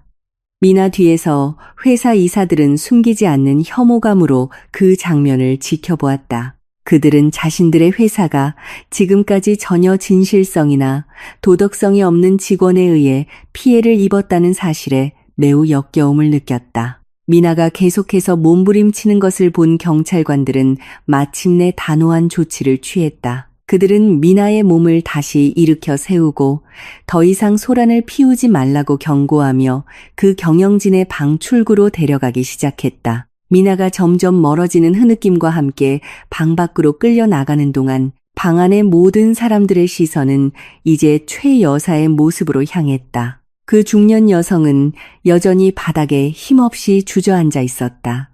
그녀의 몸은 마치 폭풍에 휩쓸리는 마른 잎사귀처럼 심하게 떨렸다. 수년 동안 쌓아올린 모든 자부심, 자존심, 그리고 부의 환상은 이제 가치 없는 먼지가 되어 산산조각 났다. 그녀의 눈은 사랑하는 딸이 방금 당국에 의해 끌려간 문 쪽을 공허하게 쳐다보고 있었다. 최 여사의 뇌는 이제 아무것도 남지 않았다는 매우 고통스러운 현실을 처리하도록 강요받았다. 호화로운 집은 알고 보니 항상 모욕했던 며느리의 것이었다. 노후 저축금은 교활한 사기꾼에게 빼앗겼고 항상 편애했던 딸은 이제 쇠창살 뒤에서 썩어야 했다. 빈곤과 고통에 대한 두려움이 즉시 그녀의 목을 조여 숨이 매우 가빠졌다. 매우 절박하고 삶의 모든 방향을 잃은 상태에서 최 여사의 생존 본능이 그녀의 이성을 장악했다. 딸이 몇 분 전에 했던 것처럼 최 여사도 지은의 책상으로 기어가기 시작했다. 그 광경은 참으로 아이러니하고 슬펐다. 한때 항상 거만하게 명령하고 며느리의 자존심을 짓밟았던 여자가 이제 자비를 구하기 위해 바닥에 닿을 정도로 자신을 낮춰야 했다. 최 여사는 눈물로 젖은 얼굴을 들어 간절한 시선으로 지은을 쳐다보았다. 그녀는 매우 비통한 목소리로 애원하기 시작했고 매우 거짓되고 위선적으로 들리는 말을 했다. 최 여사는 지은을 사랑하는 며느리라고 불렀는데 이는 그녀의 입에서 나오기에는 매우 낯설고 어색하게 느껴지는 구절이었다. 그녀는 흐느끼며 애원했고 지은에게 과거의 모든 실수를 잊고 그들의 가족을 구해달라고 요청했다. 최 여사는 지은이 미나를 감옥에서 꺼내주고 자신을 그 큰 집에 계속 머물게 해달라고 애원했다. 그녀는 좋은 시어머니가 되겠다고 약속했고 매일 지은을 위해 요리하고 다시는 거친 말을 하지 않겠다고 했다. 최 여사의 입에서 흘러나온 모든 약속은 아무 의미 없는 절망의 노래처럼 들렸다. 지은은 시어머니가 목이 쉴 때까지 울고 애원하도록 내버려 두었다. 그녀는 자신보다 나이 많은 그 여자를 방해하거나 꾸짖을 생각이 없었다. 지은은 단지 최 여사가 뿌린 모든 악행이 반드시 스스로 거두어야 할 고통의 열매를 맺는다는 것을 깨닫기를 원했다. 최 여사의 울음이 절정에 달했을 바로 그 순간 경영진의 방에 거대한 나무 문이 다시 열렸다. 확고하고 차분하며 위험 있는 발걸음 소리가 방 안으로 들려왔다. 지은의 남편이자 최 여사의 친아들인 민준이 그 방의 정적을 가르며 들어왔다. 그 남자는 단정한 셔츠 차림이었다. 그의 얼굴은 엄청난 단호함을 발산했다. 그는 자신의 회사에서 중요한 일을 마치고 방금 도착했으며 아내로부터 짧은 메시지를 받은 후 즉시 이곳으로 향했다. 민준의 등장은 최 여사의 마음을 뒤덮은 어둠 속에서 한 줄기 희망의 빛과 같았다. 아들이 오는 것을 보자 최 여사의 눈은 즉시 밝게 빛났다. 그녀는 민준이 자신을 변호하고 남편으로서의 권리를 주장하며 지은에게 가족의 모든 실수를 용서하도록 압력을 가하기 위해 왔다고 생각했다. 최 여사는 민준을 향해 손을 뻗으며 희망에 찬 목소리로 아들의 이름을 불렀다. 그러나 최 여사의 헛된 희망은 순식간에 산산조각 났다. 민준은 어머니를 그냥 지나쳐 걸어갔다. 마치 바닥에 무릎 꿇고 있는 그 여자가 전혀 보이지 않는 것처럼. 민준의 발걸음은 주 업무용 책상으로 똑바로 향했다. 왕좌에 앉아있는 아내에게 다가갔다. 민준은 지은 옆에 서서 매우 부드럽고 사랑이 넘치는 시선으로 아내를 쳐다보았다. 그는 한 손을 지은의 어깨에 얹어 완전한 지지와 흔들리지 않는 보호를 암시하는 손길을 보냈다. 민준은 낮은 목소리로 지은의 안부를 물었다.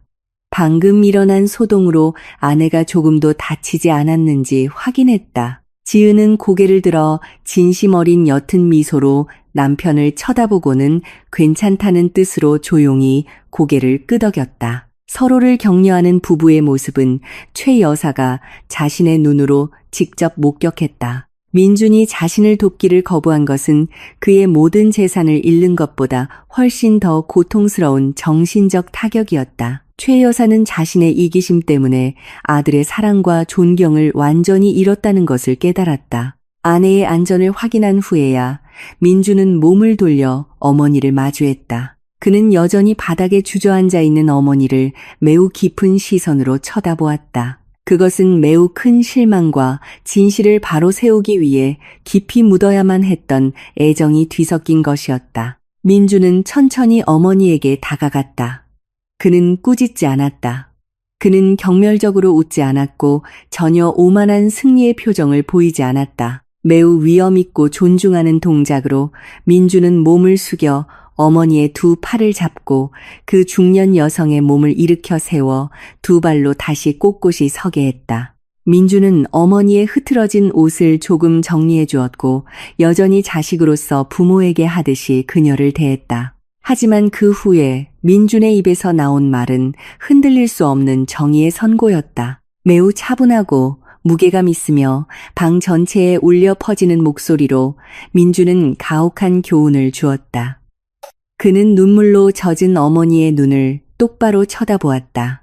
민주는 자신이 어머니에게 오만함을 팼는 것을 멈추라고 여러 번 상기시키려 했지만 어머니는 항상 귀를 닫고 헛된 재물을 선택했다고 말했다. 민주는 자신을 낳아준 여성으로서 어머니를 매우 사랑하지만 한 남자이자 남편으로서 어머니가 사랑하는 아내에게 저지른 모든 형태의 범죄, 비방, 그리고 억압을 전혀 용납할 수 없다고 매우 명확하게 강조했다. 민주는 오늘 일어난 고통이 저주가 아니라 과거의 탐욕과 잔인함의 결과로 어머니가 스스로 감당해야 할 인생의 교훈이라고 말하며 말을 마쳤다. 그 매우 품격 있는 작별의 말을 한 후 민주는 다시 뒤로 물러서서 아내의 어깨를 보호하듯 감싸고 자신의 작은 가족을 위한 보호자로서 꼿꼿이 섰다. 최 여사가 아들의 말에서 오는 모든 고통을 소화하기도 전에 그녀의 옷 주머니에 있던 휴대폰이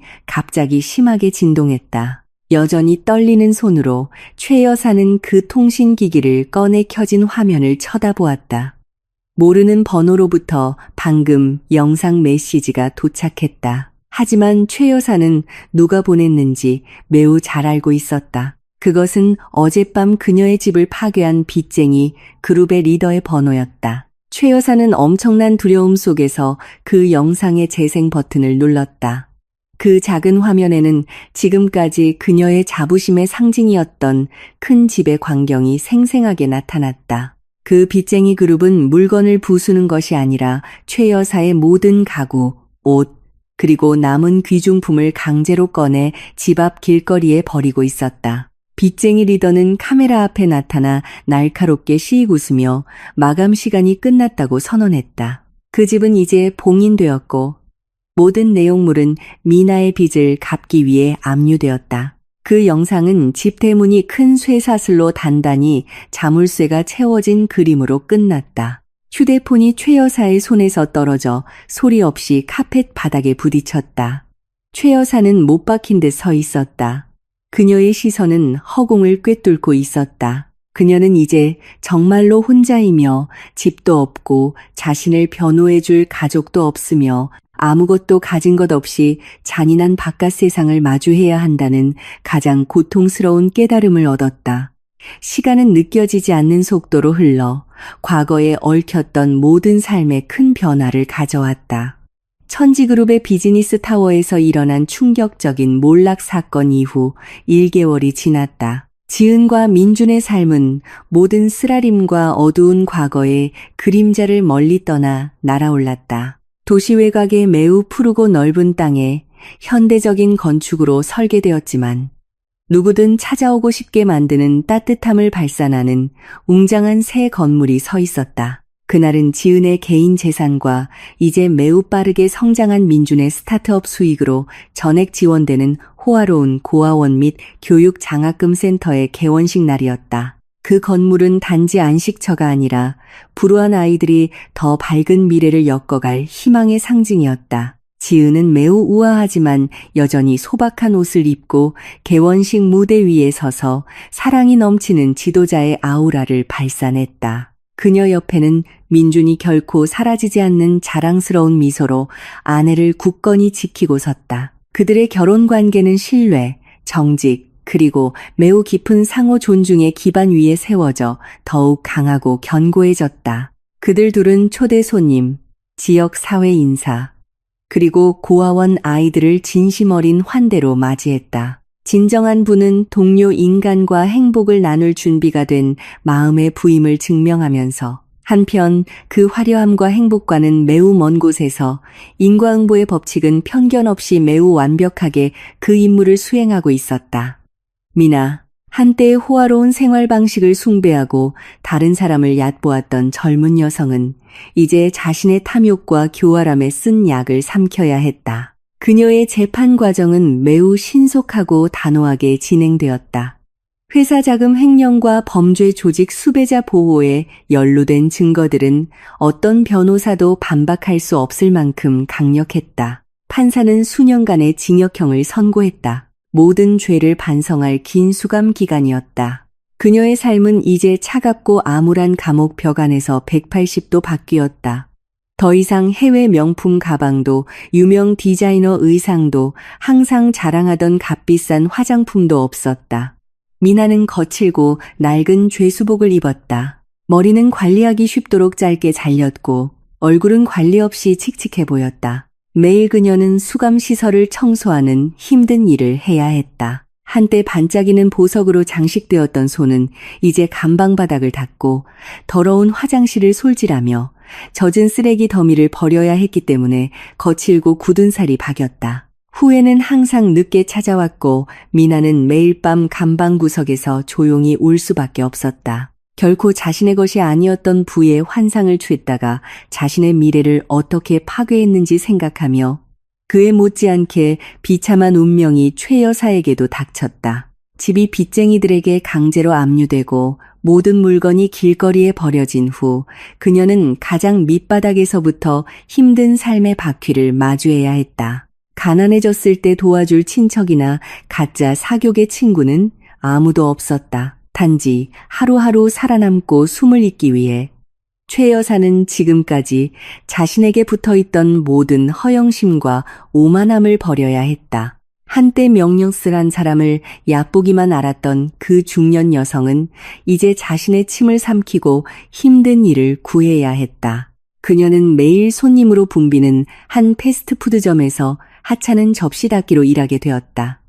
그녀의 근무 환경은 편안함과는 거리가 멀었다. 그 식당의 주방 공기는 매우 덥고 답답했다. 요리 연기와 코를 찌르는 튀김, 기름 냄새로 가득했다. 최 여사는 매일 수십 시간 동안 서 있어야 했다. 음식 찌꺼기로 더러운 접시, 그릇, 컵더미가 가득한 싱크대 앞에서 허리를 굽혔다.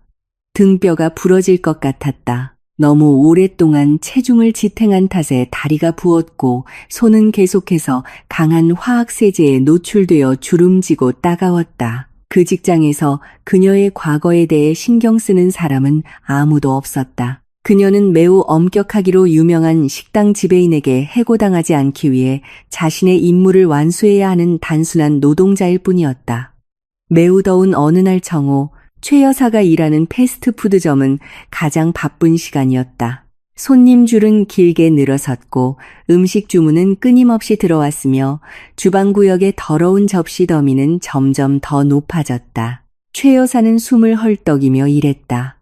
땀이 그녀의 낡은 작업복을 적셨다. 그녀는 한 웨이터에게 앞 식사 공간의 손님 테이블에 남겨진 더러운 쟁반을 가져오는 것을 도와달라는 요청을 받았다. 비틀거리는 걸음과 이미 소진된 힘으로 최 여사는 큰 쟁반을 들고 테이블을 정리하기 시작했다. 그녀가 끈적한 테이블 표면을 닦느라 바쁠 때 식당 입구의 종이 조용히 울리며 새로운 손님이 왔음을 알렸다. 최 여사는 다음 테이블로 이동하기 위해 몸을 돌릴 때까지 별로 신경 쓰지 않았다.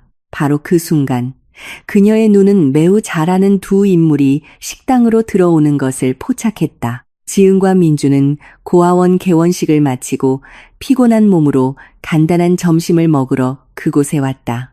그 부부는 매우 잘 어울렸고 매우 진정한 평온과 행복의 아우라를 발산했다. 아들과 며느리의 등장을 보자 최 여사의 심장은 순간 냈는 것 같았다. 엄청난 충격이 그녀의 가슴을 강타했고 이어서 그녀의 모든 의식을 즉시 삼켜버리는 수치심의 물결이 밀려왔다. 그녀는 결코 이런 비참한 상태에서 그들을 만날 것이라고 상상하지 못했다. 최 여사의 손은 즉시 심하게 떨려 모든 잡는 힘을 잃었다. 더러운 접시와 유리컵 더미가 담긴 큰 쟁반이 그녀의 손에서 떨어졌다. 매우 크고 귀가 먹먹할 정도의 깨지는 소리를 내며 식당 타일 바닥에 부딪혔다. 남은 음식과 음료 액체가 바닥을 더럽히며 흩어졌다. 그 소동은 즉시 식당 안의 모든 활동을 멈추게 했다. 모든 손님들의 눈은 창백한 얼굴로 얼어붙어 서 있는 최 여사에게 쏠렸다. 깨지는 소리를 들은 식당 지배인은 분노로 붉어진 얼굴로 사무실에서 즉시 달려나왔다. 그 지배인은 최 여사에게 다가가 수십 명의 손님들 앞에서 매우 큰 목소리로 그녀를 꾸짖기 시작했다. 지배인은 최 여사를 욕하며 일을 제대로 못하고 부주의하며 항상 식당에 손해를 끼치는 느린 직원이라고 불렀다. 그 욕설은 최 여사에게 과거에 자신이 얼마나 쉽게 지은에게 경멸적인 말을 던졌는지를 상기시켰다. 이제 그녀는 자신을 변호할 능력 없이 공공장소에서 망신당하고 짓밟힐 때 자존심이 얼마나 무너지는지를 직접 느꼈다. 최 여사는 단지 고개를 깊이 숙일 수밖에 없었다. 후회의 눈물이 더러운 바닥을 적시기 시작했다. 그 매우 창피한 상황 속에서 민주는 가만히 있지 않았다. 그는 자신의 어머니가 욕을 먹고 매우 비인간적으로 대우받는 것을 보았다. 하지만 민주는 전혀 기쁜 표정을 짓거나 만족스럽게 웃거나 자신을 버렸던 여성의 고통을 보고 비웃지 않았다. 그는 여전히 교양 있고 존엄한 인간으로서의 원칙을 굳게 지켰다. 민주는 지은의 손을 놓고 그 사건을 구경하고 있던 손님들 무리를 해치고 조용히 앞으로 나아갔다. 그는 어머니와 식당 지배인 사이에 정확히 섰다. 매우 차분하고 위험 있으며 과도한 감정 없이 민주는 지배인에게 욕설을 멈추라고 요청했다. 민주는 지갑을 꺼내 고액권 지폐 몇 장을 꺼내 지배인의 손에 직접 건넸다. 그는 그 돈이 깨진 접시와 컵에 대한 모든 손실을 보상하고 다른 손님들의 불편을 보상하기에 충분하고도 남는다고 밝혔다. 민준의 매우 우아하고 품격 있는 행동은 즉시 그 돈을 받으며 부끄럽게 고개를 끄덕일 수밖에 없었던 식당 지배인의 입을 다물게 했다. 그 문제를 해결한 후 민주는 돌아섰다. 그는 여전히 고개를 숙이고 떨며 울고 있는 어머니의 얼굴을 전혀 쳐다보지 않았다. 민주는 정장 안주머니를 뒤져 깨끗한 흰색의 두꺼운 봉투를 꺼냈다. 한마디 말도 없이 민주는 그 봉투를 어머니 바로 옆에 있는 빈 테이블 위에 놓았다. 그 봉투를 놓은 후 민주는 다시 지은에게 다가가 아내의 손을 부드럽게 잡고 그들 둘은 과거의 잔해를 다시 돌아보지 않고 조용히 식당을 떠났다. 민준의 행동은 참으로 매우 우아한 정의를 반영했다. 자신의 존엄성을 낮출 필요 없이 벌하는 것이었다. 민준과 지은이 떠난 후 최 여사는 천천히 고개를 들었다. 그녀는 테이블 위에 놓인 흰 봉투를 보았다. 여전히 심하게 떨리고 더러운 눈물로 얼룩진 손으로 그녀는 그 봉투를 잡아 조심스럽게 열었다. 그 봉투 안에는 현금이 아니라 방 열쇠, 합법적인 지불 영수증, 그리고 민준이 직접 쓴 짧은 편지가 들어있었다. 최 여사는 그 영수증을 읽었다. 알고 보니 민주는 매우 안전하고 깨끗하며 살기 좋은 원룸의 1년치 임대료를 전액 지불해 준 것이었다. 어머니가 매일 밤 편안하게 쉴 수 있도록 충분한 기본 시설도 갖추어져 있었다. 그리고 나서 최 여사는 아들이 쓴 짧은 편지를 읽었다. 그 편지에서 민주는 매우 단호하지만 숨겨진 애정이 담긴 문장을 썼다. 민주는 자신을 낳아준 여성이 추운 길거리에서 잠들게 두지 않을 것이라고 밝혔다. 그래서 그는 그 안식처를 마련했다. 하지만 민주는 절대 타협할 수 없는 한 가지 조건을 제시했다. 최 여사에게는 생활비나 용돈이 한 푼도 주어지지 않을 것이다. 그녀는 이 식당에서 땀 흘려 열심히 일하고 자신의 손으로 접시를 닦으며 정당한 노동의 대가로 돈을 벌어야 했다. 이것은 최 여사가 투쟁의 가치를 배우고 다른 사람의 모든 땀방울을 존중하며 오만함이 결코 행복을 가져다 주지 않는다는 것을 깨닫게 하기 위함이었다. 단호함과 배려가 가득한 그 문장들을 읽자 최 여사의 방어선은 완전히 무너졌다. 그녀는 그 편지와 방 열쇠를 가슴에 꼭 껴안고 시끄러운 식당 한가운데에서 흐느껴 울었다. 그녀의 울음은 분노나 두려움의 울음이 아니라 매우 깊은 후회와 동시에 엄청난 안도감의 울음이었다. 자신이 매우 나쁜 어머니였음에도 불구하고 아들이 결코 자신을 굶어 죽게 내버려 두지 않았다는 것을 깨닫고 그들의 인생 여정의 끝에서 도덕적인 일격과 동시에 구원의 길을 제시해 준 것이었다.